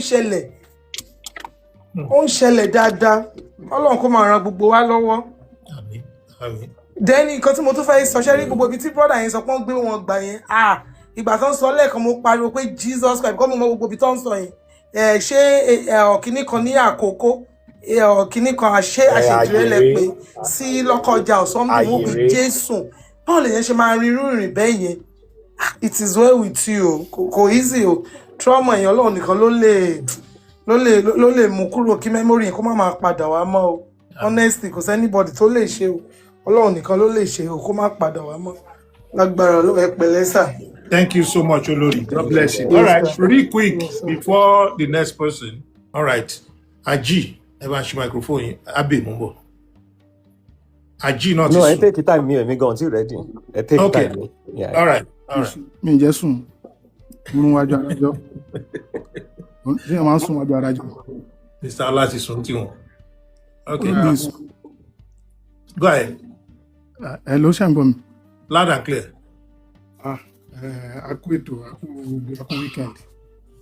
Kí lórí àmì pé Ogun Àjàyè.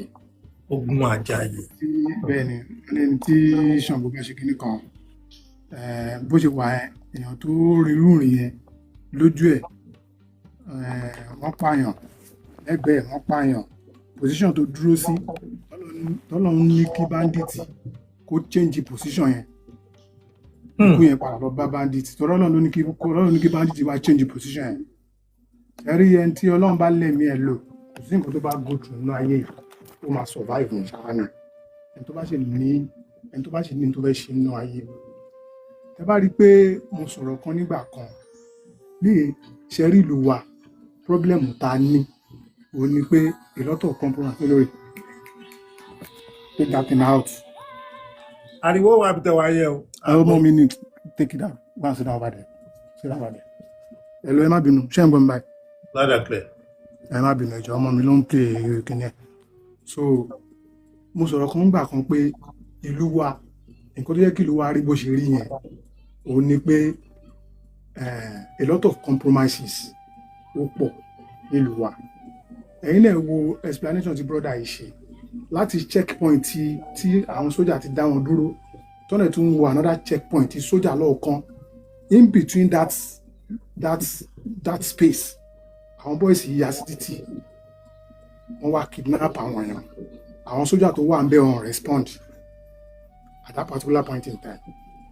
Get ṣé ara compromise táwọn sọ kọ́ ni ẹ̀ now gbàtọ́ tún kó wọn lọ brother yìí tún explain pé ìkan lára àwọn bá ní ìtẹ́ receive call táwọn dẹ̀ ń gbọ́ sáìrìn tó jẹ́ pé lára àwọn tí àwọn ọlọ́pàá tán láwọn wá àwọn náà tún pe bandit at this on that same point náà tó ń lọ wọ́n débì kan tó ń pe forest guard ló ń gbé oúnjẹ fáwọn boys yẹn fáwọn bandit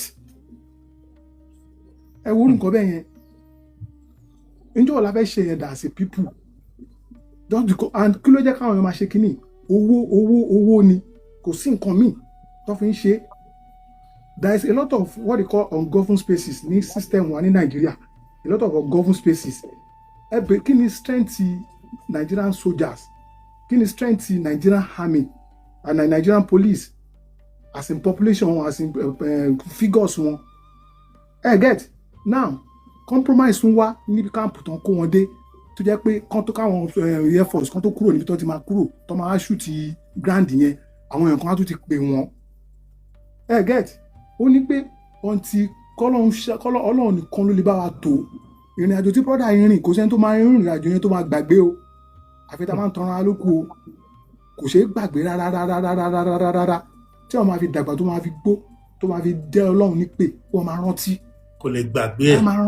Kò lè gbàgbé ẹ̀ kò possible brọ́dà mi ṣó possible kí wọ́n gbàgbé orúkọ mẹ́rin ni ṣó possible kò possible kí wọ́n gbàgbé yẹn ò lè gbàgbé Ọlọ́run nìkan ni mo bẹ̀ nínú ọlá ńlá ẹ̀ kó jọ kó bá lift brother yẹn padà whichever way kó bá lift wọn padà kọ́lọ́n jọ àwọn ìlú wa compromise ti pọ̀ jù àwọn wọ́n ní kó difficult fún aráàta kó wá sọ fún yín nínú company pé ibi náà sin òkú afọ́jú sí tí ará ilé ò bá sọ fún aráàta pé afọ́jú náà sin síbí get àwọn èèyàn àwọn tó jẹ́ àwọn ẹlẹ́yà wa kejì tó wà lókè lọ́hùn wọ́n ń pe àwọn èèyàn wá láti ta kọ́ wá operate nínú ìlú wa torí pé wọ́n rí pé a lot of government spaces wà nílùú wa pé ọlọ́pàá lè débẹ̀ sójà lè débẹ̀ ẹ̀yin náà wọnú bí site tán láwọn káwọn lọ ó difficult fún mọ́tò kó lọ bẹ̀ báìkì ló máa lọ ta lọ báwọn tó jọ ń ṣe kínní a lot of illegal mining ń lọ ní Nàìjíríà ó ń lọ lọ́ṣun state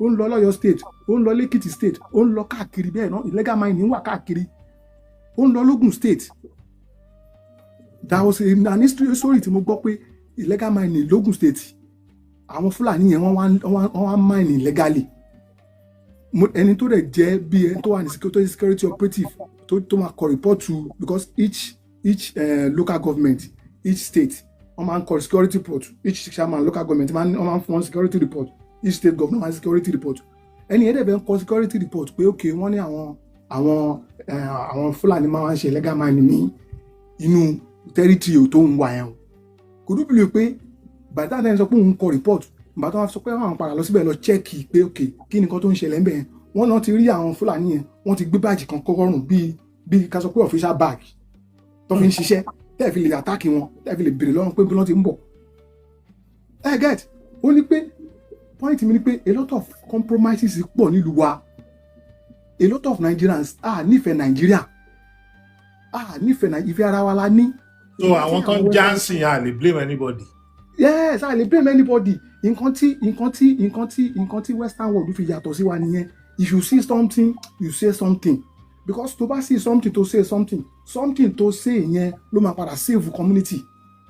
Nǹkan tó ń ṣẹlẹ̀ ní Western world nìyẹn. But lọ́dọ̀ títí wa, a máa ń sọ fáwọn èèyàn, a máa ń breed the crime nílùú wa. A ń breed the crime. Fúnra wa la máa breed the crime. Ẹ wo nínú Johnny brother yìí náà, wọ́n láwọn dé community kan, àwọn community yẹn kẹ́fín pé ó dà pa àwọn people yìí ń kọjá.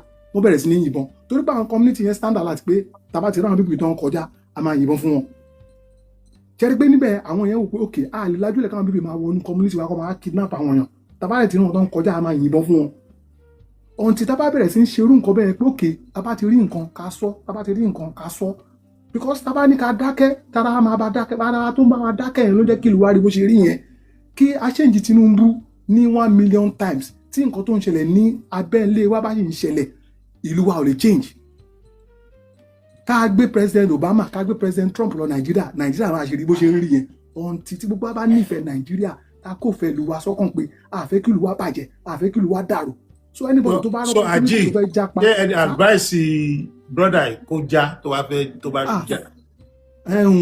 Jápa gẹ́gẹ́ bí orúkọ péjì brother mi tẹ́ bá létí kẹ́ gbọ́ pẹ̀lú gbogbo wọn tẹ́ ní lọ́wọ́ yìí opportunity fún yín wà láti jápa èmi advice yín kẹ́ jápa o tẹ́ ẹ bá lè jápa ní ọ̀nà tó tọ́ èmi advice wọn kàn jápa lọ́nà tó tọ́ àtọ̀nà tó yẹ tọ́mọ̀ pé táwọn bá débi táwọn ń lọ kò ń ṣe pé àwọn ṣe fẹ́ máa lọ struggle àwọn tó fẹ́ máa lọ ṣe wàhálà káwọn ṣe àwọn pọ́ọ́rọ̀ ọ̀rọ̀ jápa ń sìn ó gba èrò lọ́nà kìíní ló gba ọ̀nà kìíní lọ́nà kejì ọ̀nà kìíní ni pé irú jápa ló fẹ́ lò jápa ọ̀nà kejì ni pé ṣé ibi tó ń lọ ṣé tó bá débẹ̀ ṣé o máa lè ṣiṣẹ́ ṣé o máa lè rìn o máa lè yan fáńdà òun lọ̀rọ̀ jápa tó wà ń sìn yìí o ẹ post kìíní kan sórí platform wa ní àárọ̀ yìí àbí lálẹ́ àná ni lórí kéèsì kéèsì tí wọ́n give judgment tó give ní court ní New York ẹ post kìíní yẹn mọ́ ká ó ní tí mò ń lọ ni pé ojoojúmọ́ tẹ́ bá wò lùtà wáyé ń sìn every week ni immigration policy ń change get ìwọ tó bá ní nǹkan tó fi harm rẹ wisely tó fi harm rẹ pé o fẹ́ jápa tó bá jápa ọlọ́mọ yẹn kí yàn jìyà o ó ní pé ó gbé my brother ó gbèrò ó tún gbọgbọ́n ó gbọgbọ́n pẹ̀lú experience yìí my brother ó gbọgbọ́n my brother ọlọ́run á jẹ́ kí ọlọ́run bá mi rọ́bọ̀ dáyẹ lójú ọlọ́run á jẹ́ kí gbogbo bá ṣe jẹ́ bí ìrìn àjò bá ṣe máa ń sọ kínní kan ṣe rí ẹni tí ìrìn àjò bá wà lẹ́sẹ̀ jápa ẹni tí ìrìn àjò bá wà lẹ́sẹ̀ kò sọ́gbọ́n tó fẹ́ dá só máa rìn mo ṣe sample tèmi fún yín àbí bẹ́ẹ̀ kọ́ ìrìn àjò ẹni tí ìrìn àjò bá ti wà lẹ́sẹ̀ ó máa rìn ìrìn yẹn tọ́lọ́ máa ní ìrìn àjò wà lẹ́sẹ̀ brother ó máa rìn ó lè jẹ́ pé ọlọ́run fi eléyìí ṣe ọlọ́run fi nǹkan tó ṣẹlẹ̀ yìí ó fi ń ṣe process fún ìrìn àjò brother yìí. God bless you. torí tí kinní yóò bá ṣẹlẹ̀ brother yìí lè má rò pé òun fẹ́ lọ síbi kankan because ó bí lè pé òun make little money ẹ̀gẹ́ nǹkan tí mo sọ bọ́ nǹkan tó ṣẹlẹ̀ ọlọ́run fi ṣí ojú ẹ̀ pé ọgbẹ́ni ìwọ náà rìnrìn àjò kó lọ bí another country ṣe rí ẹ get so may God bless every one of us gbogbo ẹni tó wà lórí platform àti brother mi kàn try kàn low profile because àwọn people yìí wọ́n wà sophisticated o àwọn bandit wọ́n wà sophisticated àwọn tó ń lè kó gbogbo gadget tẹ́yìn ta gbogbo gadget IT tẹ́yìn ta tó ń lè kó ṣé àwọn nǹkan tó wúlò fún ni ẹ get wọ́n mọ nǹkan tó wúlò fún so ní pé brother mi keep low profile ẹ má yẹ kẹ́ anybody ẹ má follow anybody ẹ má yẹ kẹ́ anybody follow bóyá lórí Facebook ní bá lórí TikTok ẹ má follow anybody kọ́ọ̀lù tẹ́ bá máa gbé screen kọ́ọ̀lù tẹ́ bá máa gbé dáadáa ẹ̀fún pẹ́lẹ́ ṣe ti change símu yín kọ́ọ̀lù tẹ́ bá máa gbé ẹ máa screen yẹn dáadáa kẹ́ tó gbé tó bá ti ṣe nǹkan tẹ́ fẹ́ gbé ẹ kọ́ tiẹ̀ dànù ẹni tó bá lè block ẹ block ẹ ọlọ́run àbá ara ìsìn gbá gbé yín sókè padà gbogbo ẹni tó ti wà lókè hàn ní jábọ́ lágbára ọlọ́run wọlá àsìkò yìí wọlá gbogbo ẹni tó wà lórí platform ọlọ́run á jẹ́ kí ọ̀nà yín là ọlọ́run á jẹ́ kí ọ̀nà gbogbo wa là ẹ ṣé gan. Thank you so much, Aji. God bless you as always. Ọmọ ń ta tán ni. Wow. Okay. Ọjà. All right. Real quick, ìdí tí wọ́n ṣe wá bí ẹjọ́ ẹ̀yin tí ẹ̀rù pẹ́ fẹ́ ṣe nǹkan fún wọn, you can get to me and I will definitely get to him. I don't want anybody to just get to him like that. According to what people advise in the comment, get to me. Oh, mo fẹ́ ṣe nǹkan fún Mr. So. Why? Definitely, I will get to him. I will get it to him. Please. I will do my part. And anything, just only the information, only the but most especially support. One need it. Enoch, Ekabo, Aji, thank you very much. Ẹ káàsán o Mr. Japa, ẹ káàsán wọlé. Ẹ wo it is well o mi tẹ mọ̀ bí tó mi jẹ́ yẹn ti ń wá. Ọlọ́run nínú àánú ẹ̀ á ràn wá lọ́wọ́. Mi mọ̀ tí mo fẹ́ sọ honestly. But Ọlọ́run nínú àánú ẹ̀ á ṣàánú ọ̀nkú yẹn, á ṣàánú family wọn. Because then à ń sọ pé àwọn military personnel kan wọ́n kọ́kọ́ meet àwọn tó kọ́kọ́ meet yẹn gan ṣe military personnel.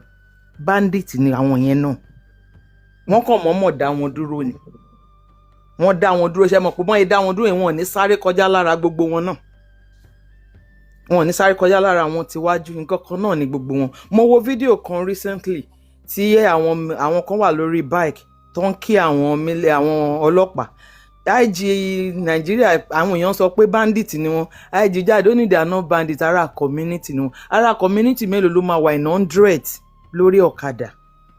Ohun tí mo mọ̀ ni pé ẹni tó bá lókìgbẹ́ kó lù bí mo ṣe wà yìí nsìn Christian ni mi o bọ̀ mi bá rẹ̀ tó máa fún mi ní nǹkan tí bò ní wọlé sára mi máa gbà o ohun tí gbogbo wa bá mọ̀ láti protect ara bẹ́ẹ̀ ni sà máa gbà Ọlọ́run. Christian mà nìyí. ẹjọ́. Pastor gan lo body guy tó gbébọn dání. Ẹ ní sórí ibú ẹ má dá mi lóhùn. Ọlọ́pàá wà lẹ́yìn bàbá Adébóyè o. Ọlọ́pàá wà lẹ́yìn bàbá Adébóyè wà lẹ́yìn Oyèdépò. Ọlọ́pàá ló ń ṣọ́ gbogbo wọn. Ẹ má jà túnra wa jẹ. Ẹ ló ń dè tí wọ́n máa sọ fún wà láìtàlà ìmàlù. Ẹ ní ká fà tó aṣọ wọn tẹ́ bá rò ń dè nídìí wọn. Ẹ ní sórí ibú ẹjọ́ bájá pa ẹ má jẹ́ kí inú tún bí mi ẹjọ́ torí olùpòpò àbá tó ń kó ń pò mí nìyí. Nàìjíríà ti ó ti ṣọ́kùn Ọlọ́run máa ràn wá lọ́wọ́ it's getting bad. Ẹ mọ̀ ẹni yẹn dẹ̀rí wọ́n ní therapy. Wọ́n ní therapy seriously. Wọ́n ní therapy gan because àwa tí a sì ń bẹ̀ gan ara wa ń gbọ̀n débi àwọn tí wọ́n go through life. Ọlọ́run á ràn wọ́n lọ́wọ́. Ọlọ́run á ràn wá lọ́wọ́ gan. Àmọ́ tá a máa ṣe àdẹ̀fẹ́ lọ́lé a máa wà òkè. Ẹ fẹ́ lọ́lé. Ẹ dira o. Ọlọ́run mo fẹ́ lọlé Naija dùn. Ẹ dira o. Mo ṣe máa bí tí mo fẹ́ lọ dí wà láì. Èmi kan máa di babaláwo. Ṣé lè gbé jàpá mi? Bóyá tó bá ṣe ní pepper soup. Ṣé wọn ní ṣe olóyè ẹ máa gbé mi? Ṣé báwọn èèyàn ló ń gbé mi? Jápa ṣe báwọn èèyàn ló ń gbé mi ọ̀rẹ́. Ẹ tó bá ti gbé mi á gbé mi. Táwọn bá ti ń ṣe alákọ̀ọ́kọ́ jíjẹ ní gbogbo ẹ̀. bẹ́ẹ̀ ni o a fi ṣe pẹpẹ. ẹ̀mí lójú Japa ẹ̀mí lójú ẹni tí tiẹ̀ gbé ẹni tó kó òun ní tiẹ̀ gbé brọ́dà mi tó wà níbi tó ń sọ̀rọ̀ táwọn bá sí láyé ṣá máa mọ nǹkan tó ń ṣẹlẹ̀. àwọn èèyàn kú lọ́nà náà wọ́n kú. àwọn tó ti kú bẹ́ẹ̀ yẹn ti rí pé wọn ò lè rojọ́ títí wọn. Ọlọ́run má jà bá wọn lọ Ọlọ́run fọ̀run kẹ́ gbogbo wọn. Thank you so much Enoch, God bless you, man. Appreciate you. All right, ẹ jẹ́ kí àwa mú lẹ́sẹ̀lẹ́sẹ̀ kí ó tó di pé máa ẹjọ́ ẹ̀yin tí mo tún fi sọ for the last time pé ẹ̀yin tẹ́ bá fẹ́ ran brother wa lọ́wọ́ wọ́n máa nídìí owó náà láti fi padà sí ipò. Wọn ò lè share ní most of the platform tó ń fẹ́ pè wọ́n sí. But online tó mú wọn wá, thank you so much Eagle. Àwọn náà mú wọn wá pé kí wọ́n wá sí bíbá ìpọ́n àwọn trust àwọn èèyàn tó wà ń bí. Ẹjọ́ nítorí Ọlọ́run anything tí ẹ bá lè ṣe ẹ jẹ́ kí n mọ̀. I will get it to him just like we did before. I say buy no, but we have to do this one. Anyways, èmi náà mo fún wọn ní mọ̀ràn kan move tó máa fẹ́ move kó mẹ́ because trauma ẹ̀ ó sì máa wà lórí ìyàwó wọn ìyàwó wọn yẹn gangan lèmi ń rò not even him ti pàápàá nìkan but ìyàwó ẹ̀ náà ó sì máa wà lórí òun náà pé ọkọ òun tó ti jáde o lọ́njọ́ wọlé láyọ̀. It can only get better. Okay, ẹ káàbọ̀. It can only get better. Yeah, she go. Thank you for bringing him, and I want to say congrats to him for being able to speak up his story. Sherry, think nǹkan bá ṣẹlẹ̀ sí wọn tó bá wà traumatic báyìí. Tọ́n bá lè rántí àwọn ìgbà kan wà tó bá ń sọ báyìí, wọ́n máa sunkún. Ṣé tó bá ti di pé yàn sọ, kò tiẹ̀ feel emotional mọ́ díẹ̀díẹ̀. Healing in day, but that notwithstanding, he still needs to work on his healing. Mo fẹ́ bá wọn dúpẹ́ because Sherry tọ́nà bá ń ṣe nǹkan gbà mí kò lè ṣe kó má fa ìyọ̀ pẹ́lẹ̀ wọ́n máa ní kéèyàn wo nǹkan mí gbà mí pé tẹ́lẹ̀ yóò bá ṣẹlẹ̀ sí ẹ bóyá nǹkan tó jù bẹ́ẹ̀ lọ máa ṣẹlẹ̀. So for whatever happens to any of us, anything tó bá ṣẹlẹ̀, the way I look at life is it could be worse. Okay, if they give you an option of being kidnapped by a ritual kidnapper or a ransom kidnapper, which one would you have chosen? Years back, more than 10 years ago, the government were on re-attack. Then àwọn èèyàn bẹ̀rẹ̀ sí rí as a thriving industry. Years back, I can say up to like 2004, mo jókòó pẹ̀lú èèyàn kan ní Ìsàlẹ̀ Èkó. Ó wá ń sọ̀rọ̀ tailor kan tó ń bọ̀ láti Ìkòròdú tó ń sọ fún because I relate with his story pẹ̀lú 2 points kan. Story pé ọmọ ìyàwó wọn ní oyún sílé. So it reminded me of this story that happened in 2004. Ẹni yẹn kúrò ní Ìkòròdú Friday, ó ń lọ sí Ìjẹ̀bú Òde àbí nǹkan kan ṣá. Ìyàwó ẹ̀ sọ pé òun bímọ, ó fẹ́ lọ wò. Wọ́n dẹ̀ kidnap ẹ̀. So bọ́n yẹn sọ story báwọn yẹn ṣe rìn, bọ́n yẹn rìn fún hours yẹn ni mo rántí story tẹ́ni yẹn sọ 2004. Kan bẹ̀rẹ̀ rìn láti bí 2 òru. Ìgbà tẹ́nìkan wá fáwọn lápá, bí brother yìí sọ pé nǹkan fáwọn lápá láàrin òru yẹn. Bẹ́ẹ̀ lẹ́ni yẹn sọ pé nìyẹn fáwọn lápá láàrin òru. Ìwọ bàbá wèrè tó kì í mú omi ta máa ń fún yín tó kì í jẹ oúnjẹ. Ó yá wèrè dìde. Tó yẹ fà dórí ẹyí. Ó ní iná tó ń wò lọ́ọ̀kan yẹn kó máa lọ́bẹ̀. Ó ní iná tó ń wò lọ́ọ̀kan yẹn bí 6 hours ló ń fi rìn débẹ̀ látòru. So mo relate pẹ̀lú story wọn. Bàbá yẹn sọ pé ritual killers làwọn yẹn gbà yẹn kò sí ransom. Àwọn ráwọn èèyàn tó ń driving tó ń ra body parts, òun rí èèyàn tó ń fa ọmọ lẹ́yìn ẹ̀ tó ń gbé fáwọn èèyàn. I'm talking about 2003 or 2004 ní story tí mo sọ. This industry is OT thrive for so long, our government is not doing nothing about it. Then more people go joblessness, they began to say, this is a thriving industry. Look, one there. So now, going from that, the kidnapping thing, don't say that at Kini, no, and enough. More relate to the story. I'm a twin. My twin brother went to the school in the north, in Maiduguri. Ibẹ̀ ẹni gbogbo kí n tàn sọ ètí bẹ̀rẹ̀. Part 2 Boko Haram òun ni bandits. Boko Haram yẹn náà try for a long time. Wọ́n mọ̀ wọn nínú community, ó ń sọ fún mi báyìí. Wọ́n mọ saloon tó máa lọ saloon lọ gẹrun wá ní má lọ saloon yẹn saloon àwọn Boko Haram yẹn. They know them, wọ́n mọ̀ra wọn, wọ́n jọ ń pàdé nínú community. So even these community leaders knows the people, they know them. But ìlú tí ò bá ti sí punishment fún ẹ̀ṣẹ̀ máa continue náà ni. Ṣé àwa náà ta wà ń lu yìí sìn ṣáà lè máa ṣe balabala ni? Bó tí mo pé tó bá ṣe kó tó rí 24 hours wọ́n á kanlẹ̀kùn ẹ. There is a system that works. So the system is not working, but that is not where we are going. I just want to say today, brother, pé kán tún dúpẹ́, Ọlọ́run yọ wọ́n, and at the end of the day, ẹ̀mí tó ṣì wà lọ́rùn wọn, ó ṣì ní nǹkan ńlá tó fẹ́ achieve, and it would happen. So another thing, tell me, he's shocked. He has gone through trauma, and mentally, coming from the mental health perspective, the way that she man pay attention, see, for me, we tend not to pay attention to things like these traumas because but damage to be gone, which is like it requires emergency response. When my twin brother left my degree, it's more to relate my story. We thought it's my twin brother, state government gonna lock on in my degree. Ó kàn lè ṣílẹ̀kùn yàrá tó wà báyìí, á kàn fò látòrí bẹ́ẹ̀, á kàn fò wá síbi ilẹ̀kùn yẹn, aláyé wá, ó ti kúrò ní war zone now, kí ló ń ṣe? Calm down. So I realized that even the government didn't do the right approach. Wọ́n send the bosses lọ kó wọn, bàtán kó wọn dé padà. The first thing for these guys were to give them access to trauma care therapies. They should be doing that for like 2-3 weeks. Give them appointments to come, follow-up appointments and all that. Even the government didn't do that. They were just making videos. And so this, we really, really underestimate the need for mental health therapies, counseling, and trauma care, because sometimes you can't even move on. So this can live for as long as even 20 years. People need to be able to trace back where things went wrong with them mentally, psychologically, and when they are back at that point, they can begin the journey to move forward fresher than ever before.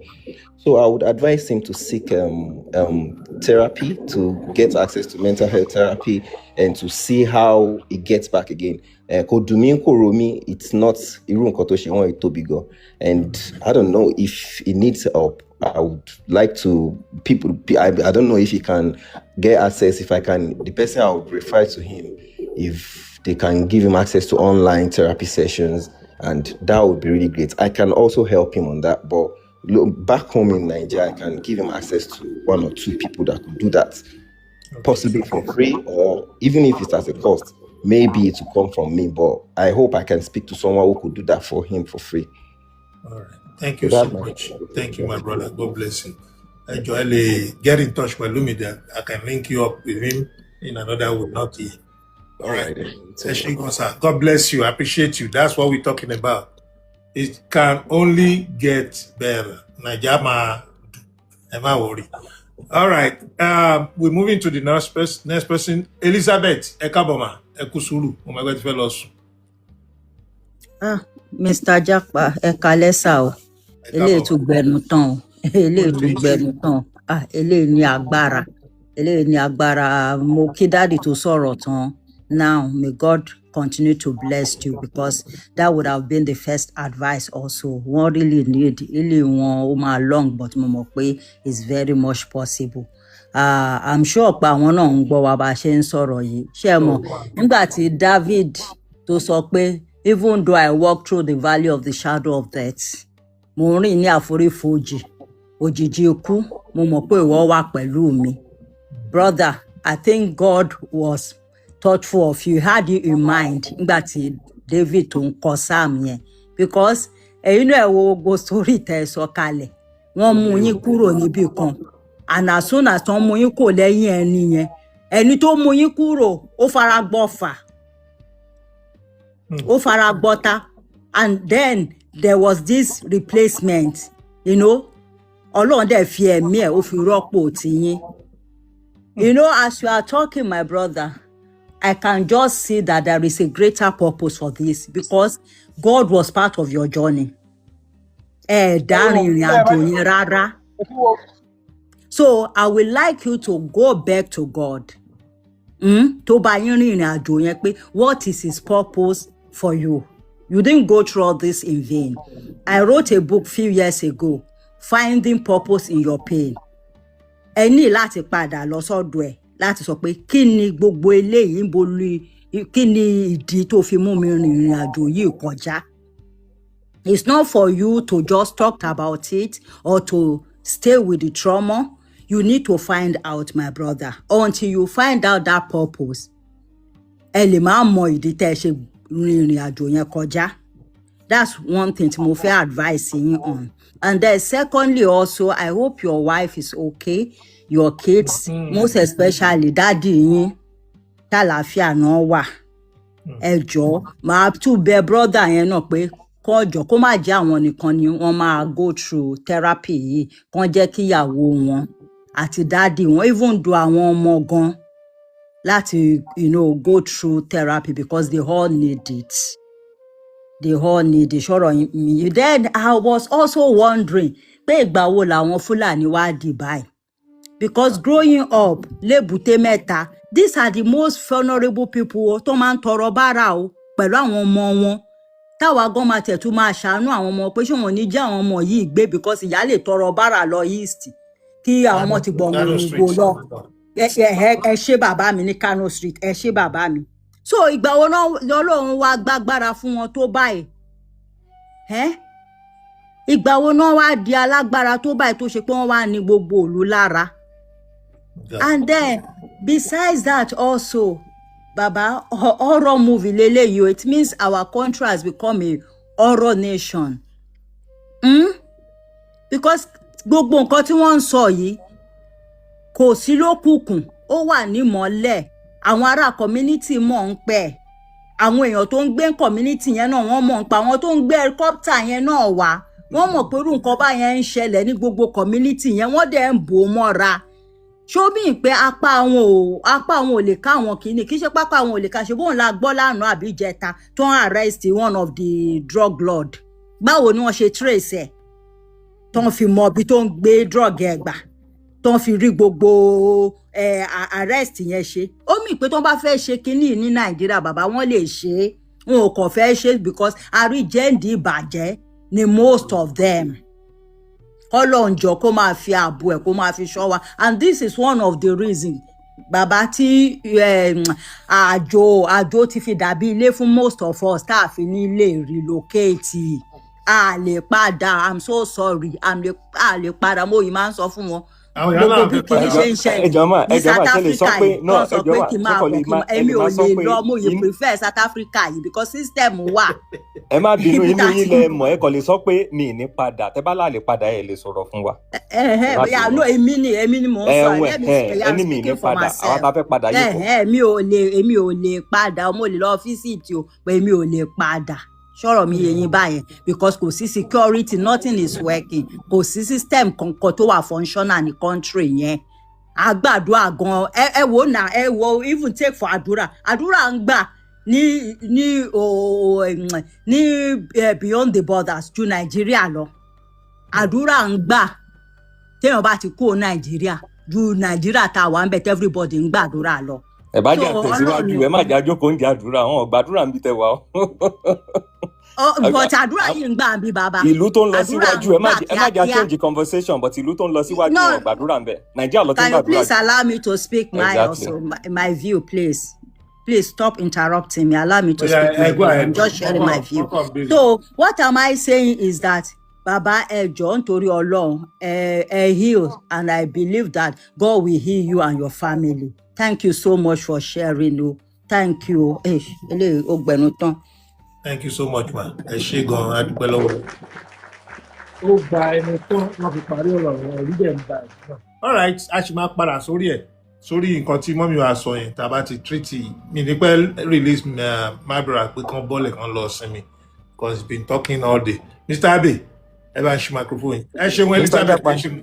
Yeah, thank you. And Miss Elizabeth, I'm very sorry for that. I don't mean to be disrespectful to you anyways. So, mo kàn sọ pé ká má deviate ni mo ṣe sọ bẹ́ẹ̀, but I'm not a violent person. Please accept my apology for that. Thank you very much, ma. Yeah, thank you. So, Mr. Japa, thank you very much for this opportunity. And first, to start with, níbi inú ọ̀rọ̀ mi lè pọ̀ díẹ̀ kékeré because gbogbo brother ẹ̀ ṣe ń sọ̀rọ̀ lọ. Mo mú pen, mo mú biro, mo mú ìwé, mo notes. Yeah, mo ń jot àwọn nǹkan kan tó wà important. So there's no reason for me to add more to your pains. Let me just say, you don't deserve to go through everything our country has made you gone through. Nobody inú gbogbo àwa tá à ń gbọ́, mo mọ̀ nípa èèyàn tó ń gbọ́, wọ́n lè tó 1,000, wọ́n lè tó 2,000, but àwa wà níbí we are 500. Gbogbo etí tó ń gbọ́, kò sẹ́ni tó deserve treatment tá à ń get lọ́wọ́ àwọn bandits yìí. Kò dẹ̀ sẹ́ni tó deserve láti lọ through gbogbo pains yìí in life. However, nǹkan tí máa ń sọ ni pé a ti kó ẹrú mọ́ ọmọ. Òun ni gbogbo nǹkan ṣe dàrú báyìí. Kò dẹ̀ sí nǹkan tí gbogbo wa ń wá ju pé kó lè dá lọ. Nǹkan tí wọ́n bá dẹ̀ fẹ́ kó dá náà, ká má parọ́, tí gbogbo bá ń sálọ náà, nǹkan yẹn ó mì pé we are just running away from our problems as well. But àwa náà kọ́ la tún máa lọ face àwọn tó kó bọ̀ dání, a lè ṣe. Everybody máa sá fún survivor àwọn náà ni. So first, brother, I don't like to advise people. I would just suggest, and anything tí n bá sọ, ṣe rí gbogbo ata ń sọ̀rọ̀ ń bì báyìí, kò sẹ́ni tó gbọ́n jù yín lọ. Ìṣòro dẹ̀ ní tó bá dé bá yàn, ó máa dàbí ẹni pé yàn ò mọ nǹkan kan ni. Àwọn tó bá ń fún yàn ní advice nígbà míì, a máa dàbí ẹni pé a gbọ́n jù yín lọ. Irọ́ ni a gbọ́n jù yín lọ. Because táwa méjèèjì bá jọ one situation tẹ wà yẹn. In fact, ọ̀tá mi, ẹ̀mí mi lè ti lọ sí. Mo lè má lè play wise bẹ́ẹ̀ ń ṣe play wise títí tẹ fi survive. Inú gbogbo ata ń sọ̀rọ̀, kò sẹ́ni tó gbọ́n jù yín lọ. Ẹ̀gbọ́n, ẹ̀dẹ̀ wà okay. Your trauma will be healed. Ìtẹ́yàn bá ti mọ ìṣòro tó ń face, ó ti ní solution. Àwọn èèyàn ti fún yín, wọ́n ti make suggestion, go for therapy, speak out more, just like you are doing. And I want to thank you very much for taking the time and having the courage to come here to speak. You don't know what you're doing. You are not only speaking for yourself. Gbogbo etí tó ń gbọ́ wa ń bì báyìí sìn, educate wa irú nǹkan tó lè ṣẹlẹ̀, how brutal it is, and you are calling people awareness to the danger on the roads or in the hands of the bandits. Nǹkan tẹ́ ń ṣe nìyẹn, àwọn nǹkan tẹ́mi note tí mo rí kọ́nú ọ̀rọ̀ yín nìyẹn. Ẹni tó ń sọ pé irọ́ ni kò lè ṣẹlẹ̀, at least ó ti fi ti ara ẹ̀gbọ́n sí pé ẹni tó ṣẹlẹ̀ sí rèé o. Nǹkan tẹ́ ẹni tó dẹ̀ pass through rèé, enlighten àwọn èèyàn. And to the people tó ń gbọ́ náà, it is now left to you, ẹ jọ̀ọ́, ojú lalákọ̀ fi ń ṣọ́rí. Gbogbo bí kíbi ta bá ń lọ, tí ó bá wà important, ẹ cancel ẹ̀. Ẹ̀mí yín lójú. Ní kọ́ too soon to go fún ẹnì kankan nu wa o. Àwọn tó dẹ̀ ti bá lọ náà, àwọn ẹbí wọn, àwọn ọmọ wọn, àwọn èèyàn wọn, Ọlọ́run á lọ́ra ẹ̀mí wọn. Ọlọ́run á fún wọn lálàáfíà.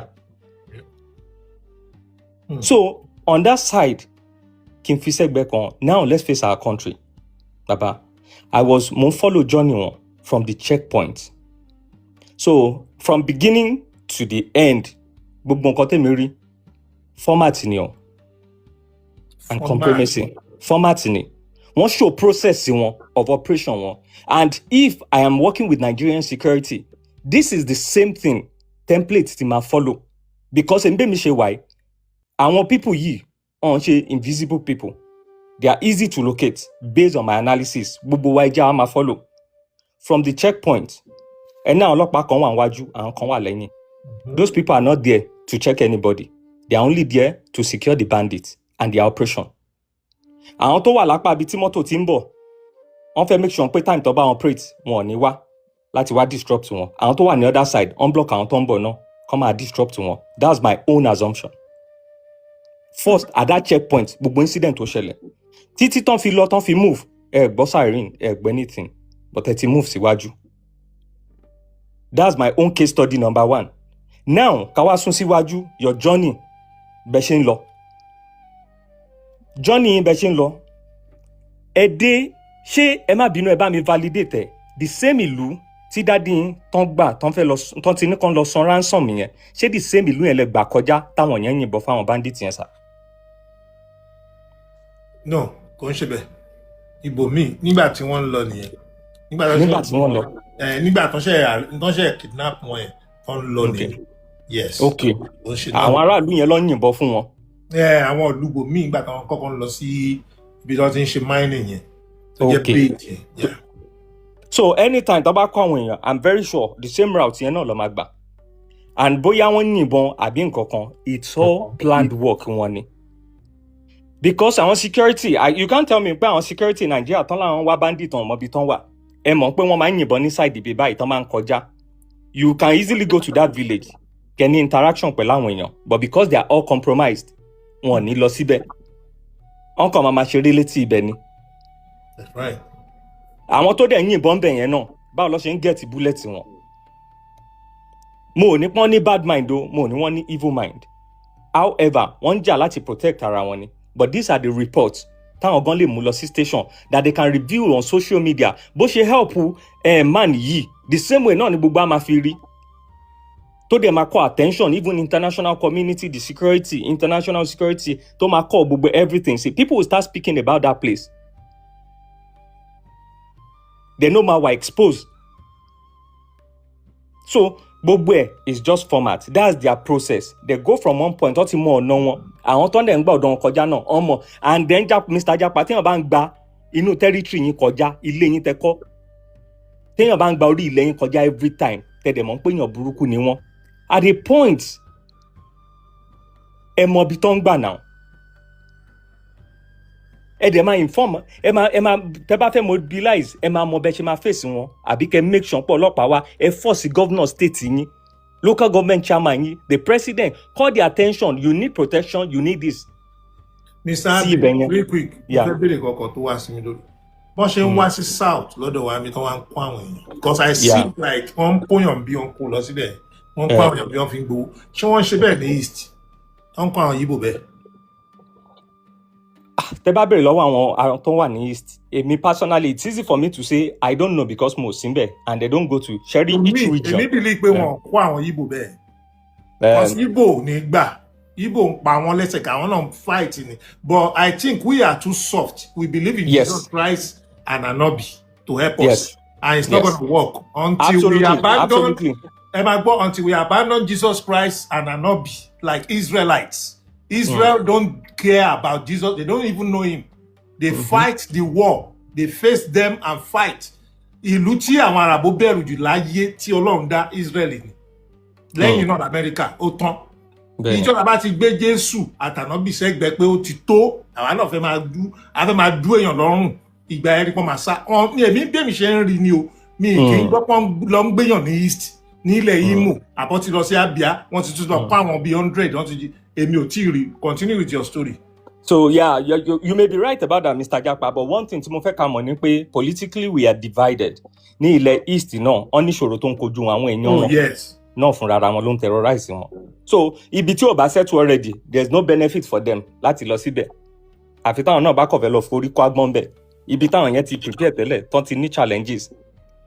So bí ṣe ń bá journey mi lọ, ẹ má bínú kí n kọ padà sórí ẹ̀. Gbogbo bá ṣe ń rìn lọ yẹn is their process, the same route yẹn náà lọ ń gbà, wọ́n mọ gbogbo ọ̀nà wọn. Wọ́n mọ destination, wọ́n mọ ibi tán lọ. Àwọn villages tán dẹ̀ ń gbà yẹn, for me personally there are villages that are suspect that the Nigerian forces ibẹ̀ gangan ló yẹ káwọn base wọn wà.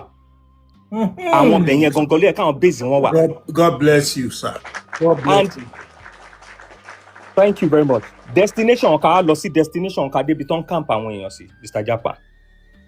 So kí ni nǹkan tèmi rí is just a flash, it's just carry me helicopter tó ń wá síbẹ̀. Wọ́n bá ti yin bullet wa, wọ́n á ní pé wọ́n ṣiṣẹ́, wọ́n ti rí àwọn kan. Why will you shoot táwọn èèyàn dẹ̀ ń respond tán retaliate and then they feel pé bẹ́ẹ̀ ti save ẹ̀ ti lọ? It doesn't make any sense to me.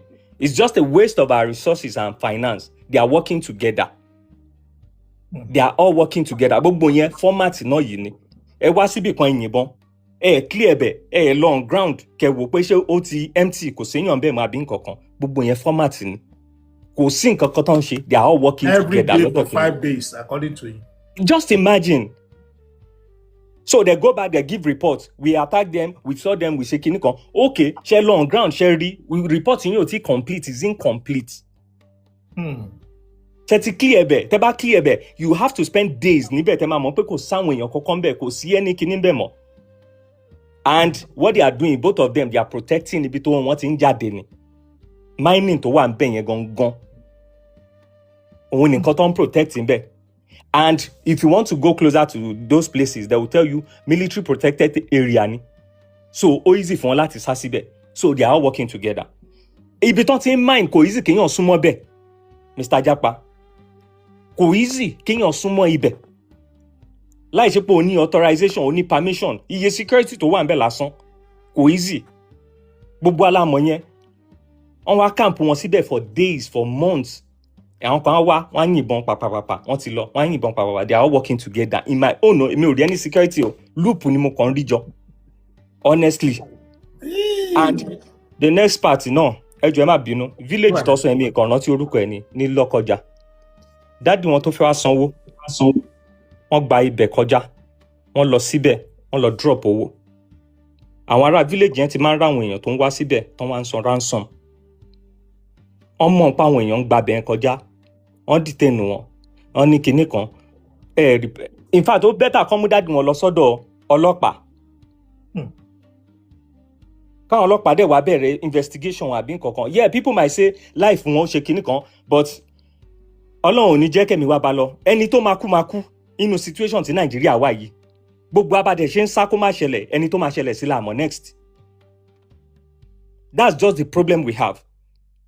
We don't want to report torí àfẹ́ kéèyàn wá kú, but if we report and wọ́n trace wọn, tán bá get wọn, tán bá lè dissolve wọn, at least ó máa create safety for many lives.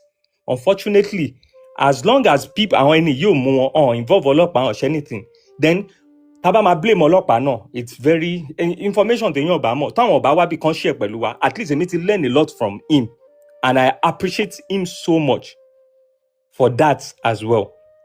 And I'm not blaming his dad because his dad is doing the right thing tí bàbá máa ṣe, tí ẹbí máa ṣe fún èèyàn tí wọn. But àwọn tó wà ní village yẹn, I don't see them as innocent.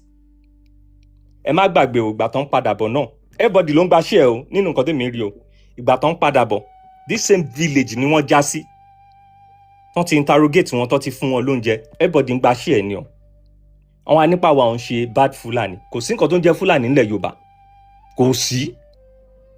Fulani wá da kò da, èmi ò tí ì rí Fulani kan kó cardboard kan lọ sórí social media àbí kan block street pé gbogbo Fulani tó ń kidnap ẹ̀ ń ṣara wa. Mi ì tí ì rí. Gbogbo bẹ́ẹ̀ ṣe ń gba bẹ́ẹ̀ kọjá, wọ́n fún yín lóúnjẹ, wọ́n ṣe kinní kan. Ọlọ́run má tiẹ̀ jẹ́ àrí tó bá lọ jẹ́ pé bóyá inú àwọn statement yín wọ́n rí pé wà precise gan, kó má jẹ́ poison gan ló fẹ́ fún yàn. It's just maybe kind of correct our narrative available question. So in my own, ẹ jọ̀ọ́ ẹ má bínú ẹ̀ṣẹ̀ dé ni, there's protocol, ẹ má dúró kí host sọ pẹ̀lẹ́ sọ̀rọ̀, ẹ jọ̀ọ́. So in my own little opinion as well, that place tán ti ń fún wọn lóúnjẹ, mo condemn wọn, but my own little knowledge nǹkan tí mo wò, if people have been going through there, tán act gbogbo drama yẹn náà, kí ni action táwọn people ti take legally? What are their engagements with the law enforcement, with the governors, with the states? Fúnra wọn náà. Gbogbo everybody ló ní share tiẹ̀ níbẹ̀. Inú gbogbo nǹkan tó ń ṣẹlẹ̀ sí wa yìí. And I just believe bẹ́ẹ̀ ṣe sọ, àwa Yorùbá, a ní empathy, a ní sympathy jù. A máa ń kóyàn mọ́ra, a dẹ̀ máa ń tètè forgive.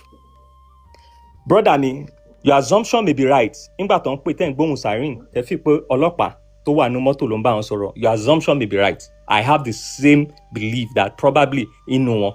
And the reason tí ma ṣe sọ fún yín pé your assumption may be right. Mr. Japa, how many times don't you free àwọn people yìí? Tán ní pọ́n forgive wọn, or integrate wọn sínú military wa. These are the things. Gbogbo ìgbà tán máa ń ṣe, máa ń sọ fún àwọn èèyàn pé this is insane. No country in the world would ever do this. Integrate criminal and fi wọn sínú security wa, it's a big loophole. These people are still working with their godfathers. Àwọn ní informant wọn, nǹkan tí security wa tọ́n ṣe lè mú wọn títí di ọ̀la. Ẹ lè imagine wọ́n ní kí helicopter tó gbéra ní base wọn kó tó dé wọ́n ti mọ̀. So wọ́n ti infiltrate àwọn èèyàn síbẹ̀ tálà forgive, tán dáṣọ sí wọn lọ́rùn, tán kó wọn lọ Mecca, tán kó wọn padà wá, tán fi wọn sínú military, wọ́n náà lọ school, wọ́n gba certificate. Àwa gan ta lọ sí school, àmọ́ iye years ta lò, àwọn lọ school láàrin ọdún kan ti gba certificate, wọ́n ti rehabilitate, wọ́n ti integrate wọn sínú ọlọ́pàá. Inú army, inú sójà, highest level of our security gbogbo bẹ̀ lọ́n ti wà. So, Mr. Japa, these people are working together. Wọ́n wà ní ọlọ́pàá. I'm not saying the whole Nigerian security is compromised, but even the military, they don't know who is who again. wọn ò mọ ẹni tó ń ṣiṣẹ́ tọkàntọkàn fún Nàìjíríà mọ́ láàrin wọn ò mọ ẹni tó ń ṣiṣẹ́ fún àwọn bandits wọn ò mọ ẹni tó ń ṣiṣẹ́ fún ààbò ìlú wọn ò mọ ẹni tó ń ṣiṣẹ́ fún ààbò ẹnu tiẹ̀ àti ikùn tiẹ̀ láàrin wọn mọ́. Everything has become so compromised to the extent that gbogbo ìtàn sọ fún yín ní village yẹn pé àwọn òun ṣe bá kíní kan àwọn òun ṣe bá kíní kan. wọ́n ní tí èèyàn kan ló sáré kọ́ kí n tó kó tó lọ wọ́n ní nílùú òyìnbó téèyàn bá ti dáràn tó ti lọ sẹ́wọ̀n ò ṣe any military or police or any. Possible and that person is right. That person iṣẹ́ gan tó bá fẹ́ ṣiṣẹ́ gan tán rí record ẹ̀ ń pò ti lọ sọ́gbà ẹ̀wọ̀n rí àti ìgbà ó difficult. Tó bá tiẹ̀ máa pàdé ẹni tó máa gbà ẹ́ company tó máa gbà ẹ́ ọ máa rí nǹkan tó special nínú ẹ̀ tó yàtọ̀ sí gbogbo nǹkan tó rí. Ẹnìyẹn ò parọ́ náà. So how would you say highest security of the whole country and integrate àwọn criminals sí ibẹ̀? So àwa ni pé so ẹ fẹ́ sọ nǹkan kan. Yes, mi fẹ́ yẹ kí ọ̀rọ̀ yẹn tí ó ti ń débi tó ti ń dùn sí àwọn tó ń dùn wọn lè jẹ́ tí wọ́n tá a sọ. Mo ní ẹni abe méjèèjì ẹ̀yin abe méjèèjì abe tó wà ń bí there's another abe tí yín kọ́ there's another abe governor. I think he can speak on behalf of the government. Èmi dẹ̀ ní question fún alright but mo fẹ́ jẹ́ kí ẹ wà ń bí nígbà tí máa ń béèrè àwọn béèrè lọ́wọ́ abe inú mi dùn bó ṣe wà. I think he heard the story that's why he came up. He's always kind of busy person and now to Mr. Abe pẹ̀lú Nigerian logo coat of arm wa ni mo fẹ́ bi ní ọ̀rọ̀ yìí sìn bóyá àwa là ń ṣe mistake bóyá ẹ jẹ́ kí mi àti Mr. Abe bóyá àwa là ń ṣe mistake. Ẹ káàsán ẹ káàárọ̀ ẹ kálẹ́. Ẹ káàbọ̀ Abe. Now Abe ṣé lóòótọ́ ni Nigerian government wọ́n mú take àwọn kí lẹ́ ń pè repentant Boko Haram sínú military wa. All right. So whatever I say, I'm saying it authoritatively. And I'll tell you, I'm a member. Number one, I'm a member of the Fellow of Institute for Security, Police Research and Policy.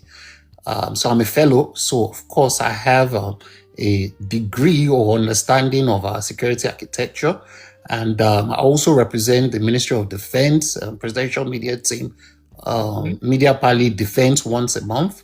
So I have access to information. There's nothing like recruiting Boko Haram or repentant terrorists into the military.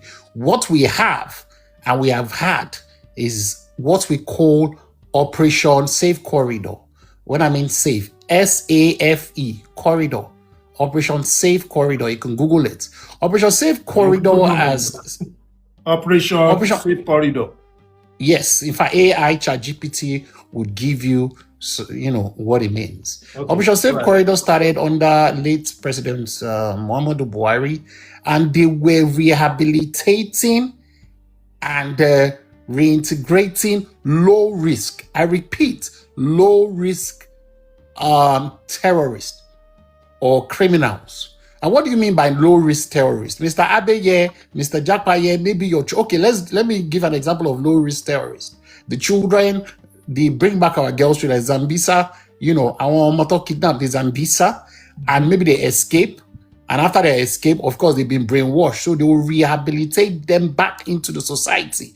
Just like your boom shop people, can't worry one thing. Maybe after 5-10 years, they've joined Boko Haram, they've joined terrorist organization. Now, those kind of children were taken against the will, against their own personal will. The adopted children, the soul, and it is also a law under the United Nations Charter, under the Geneva Convention, under the Montreal Treaty in Canada. Every law, and Nigeria is a signatory to this international organizations. Just like people, underage people that get recruited into maybe, let me say, ISIS in America, against their will, you would have a right to reintegrate, and that is why it's called low-risk terrorist Operation Safe Corridor. Okay, Abe, this my brother said. Like I said, I won't call his name anyways. The victim, Momo Abe, my other Abe. Hold on, my admin or BOT. Let me put it that way. this man that the victim, let me put it that way, the victim said there was first checkpoint, right? Like, let's say 1 mile away, not up to 1 mile. Let me just put 1 mile away. Okay. There's another one, right?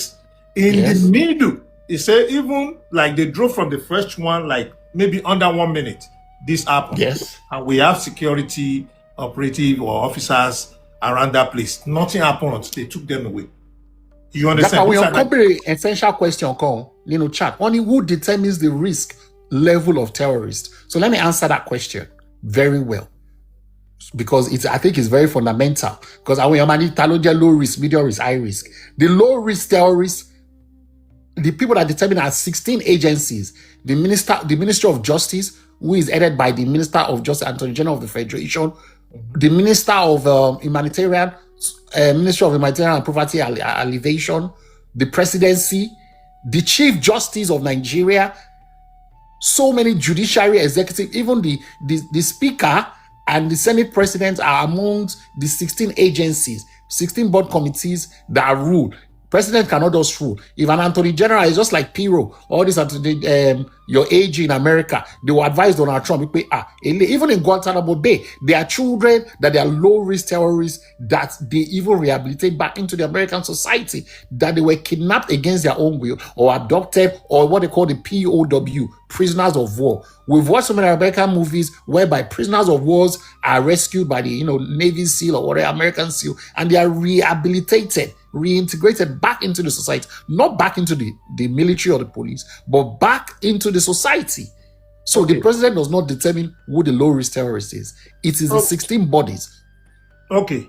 Hold on 1 second. I don't want to ask you a question again. I want people to ask you a question. Now God bring you here today. All right.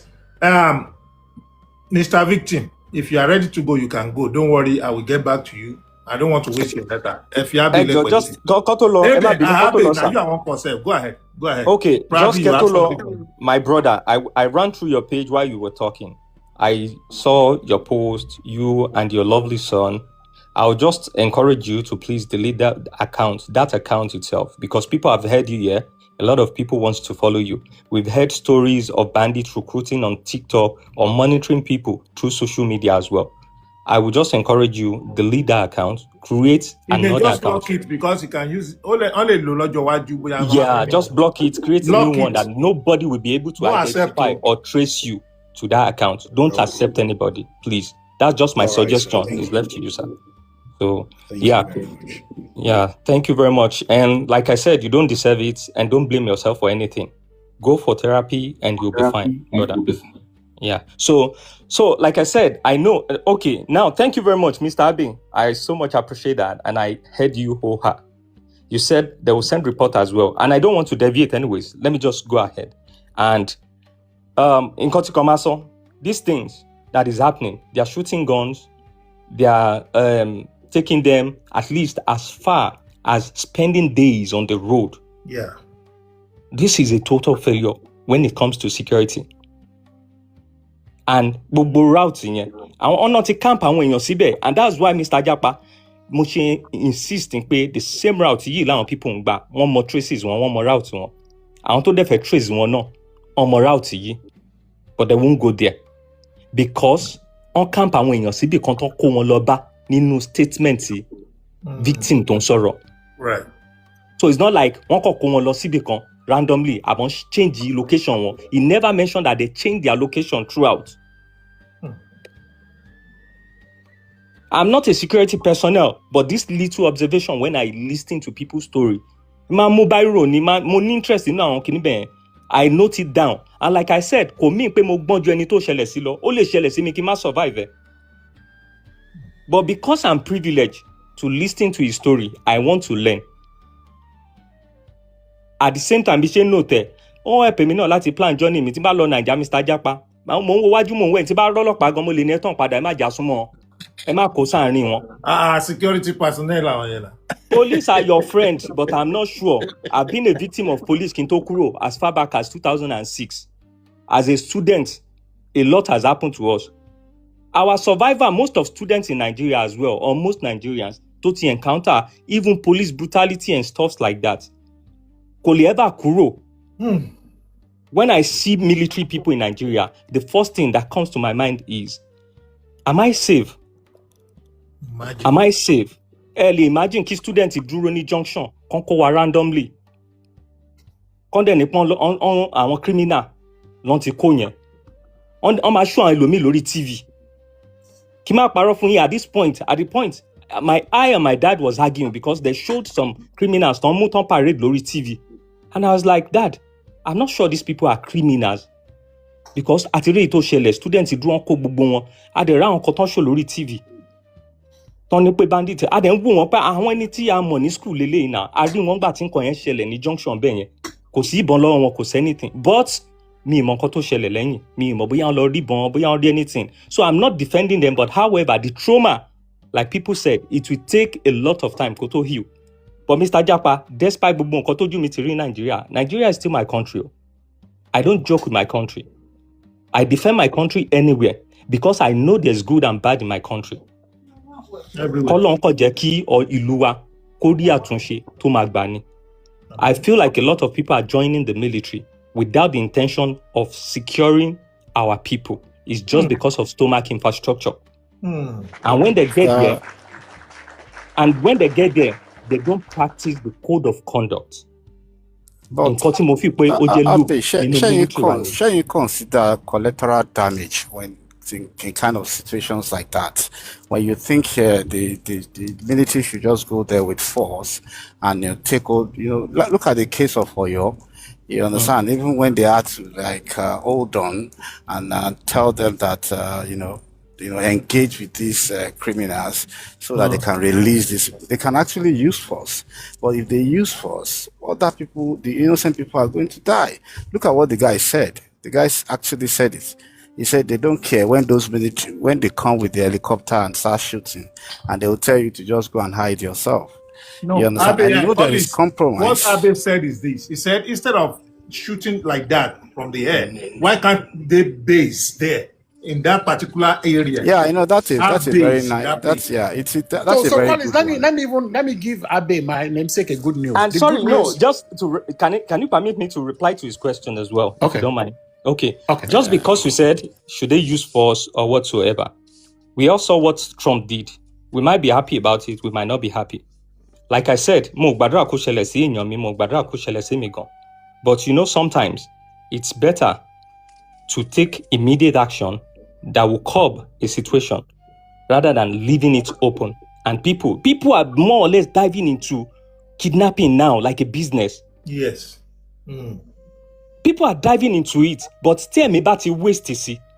I feel like I might sympathize, I might empathize pẹ̀lú wọn, but were limited. But now, Timba suffering láti gbà tí kíní ti bẹ̀rẹ̀, tó jẹ́ pé àní pé okay, let's paint it, ká má take action, ká má ṣe báyìí. Ẹ̀mí tó ti sọnù, ó ti pọ̀ jù. Ẹ̀mí tó yẹ ká ti save lọ. That's my own stand. And I'm not saying kan ṣe wùrùwùrù analysis, simple analysis. I'm analyst myself. But I'm not a security personnel, and I'm using my own so Mr. Abe, let me give you good news. Skill. Let me give you yes. Okay, Mr. Abe, let me give you a good news. So yesterday, during this week, President Bola Ahmed Tinubu established what they call National Security Risk Assessment Team, and it's going to be a 5-year plan. My institute, I'm a fellow, was given that contract to write the 5-year plan for national risk assessment. And President Bola Ahmed Tinubu has employed or appointed a retired General Fadamewa as the special advisor on Homeland Security. He was appointed this week and is going to resume his work on Monday, which is next tomorrow. And the 5-year strategic plan will be put in place. And I have access to it, but I can divulge a little bit that I can tell you that the president and this new special advisor on Homeland Security is using both kinetic and non-kinetic approach. Non-kinetic approach, meaning we must tackle poverty. Boko Haram, they're recruiting people 60,000, some paying 100,000. Meanwhile, minimum wage is 70,000. So these are part of the fundamental issues whereby all these things will be in the policy and the advice that will be submitted to Mr. President in 90 days. Mr. President gave 90 days order, And of course, the team is putting it together. It's headed by, Abe, the I SC watched. Homeland Security I'm sorry. and Let me Dr. quickly Charles this one before Omole. I forget Everybody has that. seen Dr. Charles Omole's interview. Okay, Abe, I watched a news a couple weeks ago. I saw retired soldiers, army, military, not just army. They said our president, Bola Ahmed Tinubu, said they should probably had more wage or something or salary to their dissident. They never received anything. I watched the news on channels here. I don't know how true is that, but I know in Kochi Mori ni pe Mori àwọn army, àwọn boya probably they are retired. Oh yes. So let me address that issue. Yes. So the issue is the You know why army. I brought that up? I brought that up because of what you just said now. Yes. About the So security. what President Bola Ahmed Tinubu has instituted what they call the pension, the army pension, I think it said something about salary PMS, also. personal management system, whereby they need to review the entire not even just army, the armed forces. In fact, the DHU spokesman, Major General Samaila Uba, spoke. The chief of defense staff spoke. So those army people are partially correct. They are reviewing the pension scheme. And President Bola Ahmed Tinubu has promised that he must pay the pensions of those military officers, just like our parents and our grandparents. Anybody that has a parent that has worked in the civil service, this is the first time since 1999. Pension. He's talking about the increment of the salary. Increment in Yes. salary, yes. Yeah. The increment Yes. goes through what we call the IPPS, Integrated Pay Clinical Salary, IPPIS. And that takes time. It's not a one-day job because the They said they never received NCT anything anyway. But they anyway, would that's receive it. just by the way, Abe. Wait, They will hold on. it's in the process of receiving it because you have to go through the system. You have to register an accountant general, and then it goes through the IPPS, Integrated Payment Plan System, Integration System, IPPIS. You can Google it, and it takes Okay. like 3 to 6 months. Okay, Mr. okay. Yeah, Japa, yes, thank you because very Emma much. Dino, but mo sorrow ni Mr. Abe kọ́ ni can't also good news here, and I waited for it. So it's more or less like I heard the same political statement that Oman sọ fún wa not every time. See, I'm not against any. I always tell people, me ò ní interest in any president. The only people I'm interested in are my local government leaders. Tèmi bá fẹ́ face èèyàn, gbogbo ìlú tá wà labroad yìí, nobody tó ń lọ bá president for anything. Local government wà ni. And if you have the access to make sure that things work, I am saying it, sir. The only thing I'm requesting from you, we want a stable electricity and we want our local government to be functioning. We want people that are closer to us. That's the best security ever we can have. You can tell me they appoint so person. And I want to ask, I was just picking back and sorrow.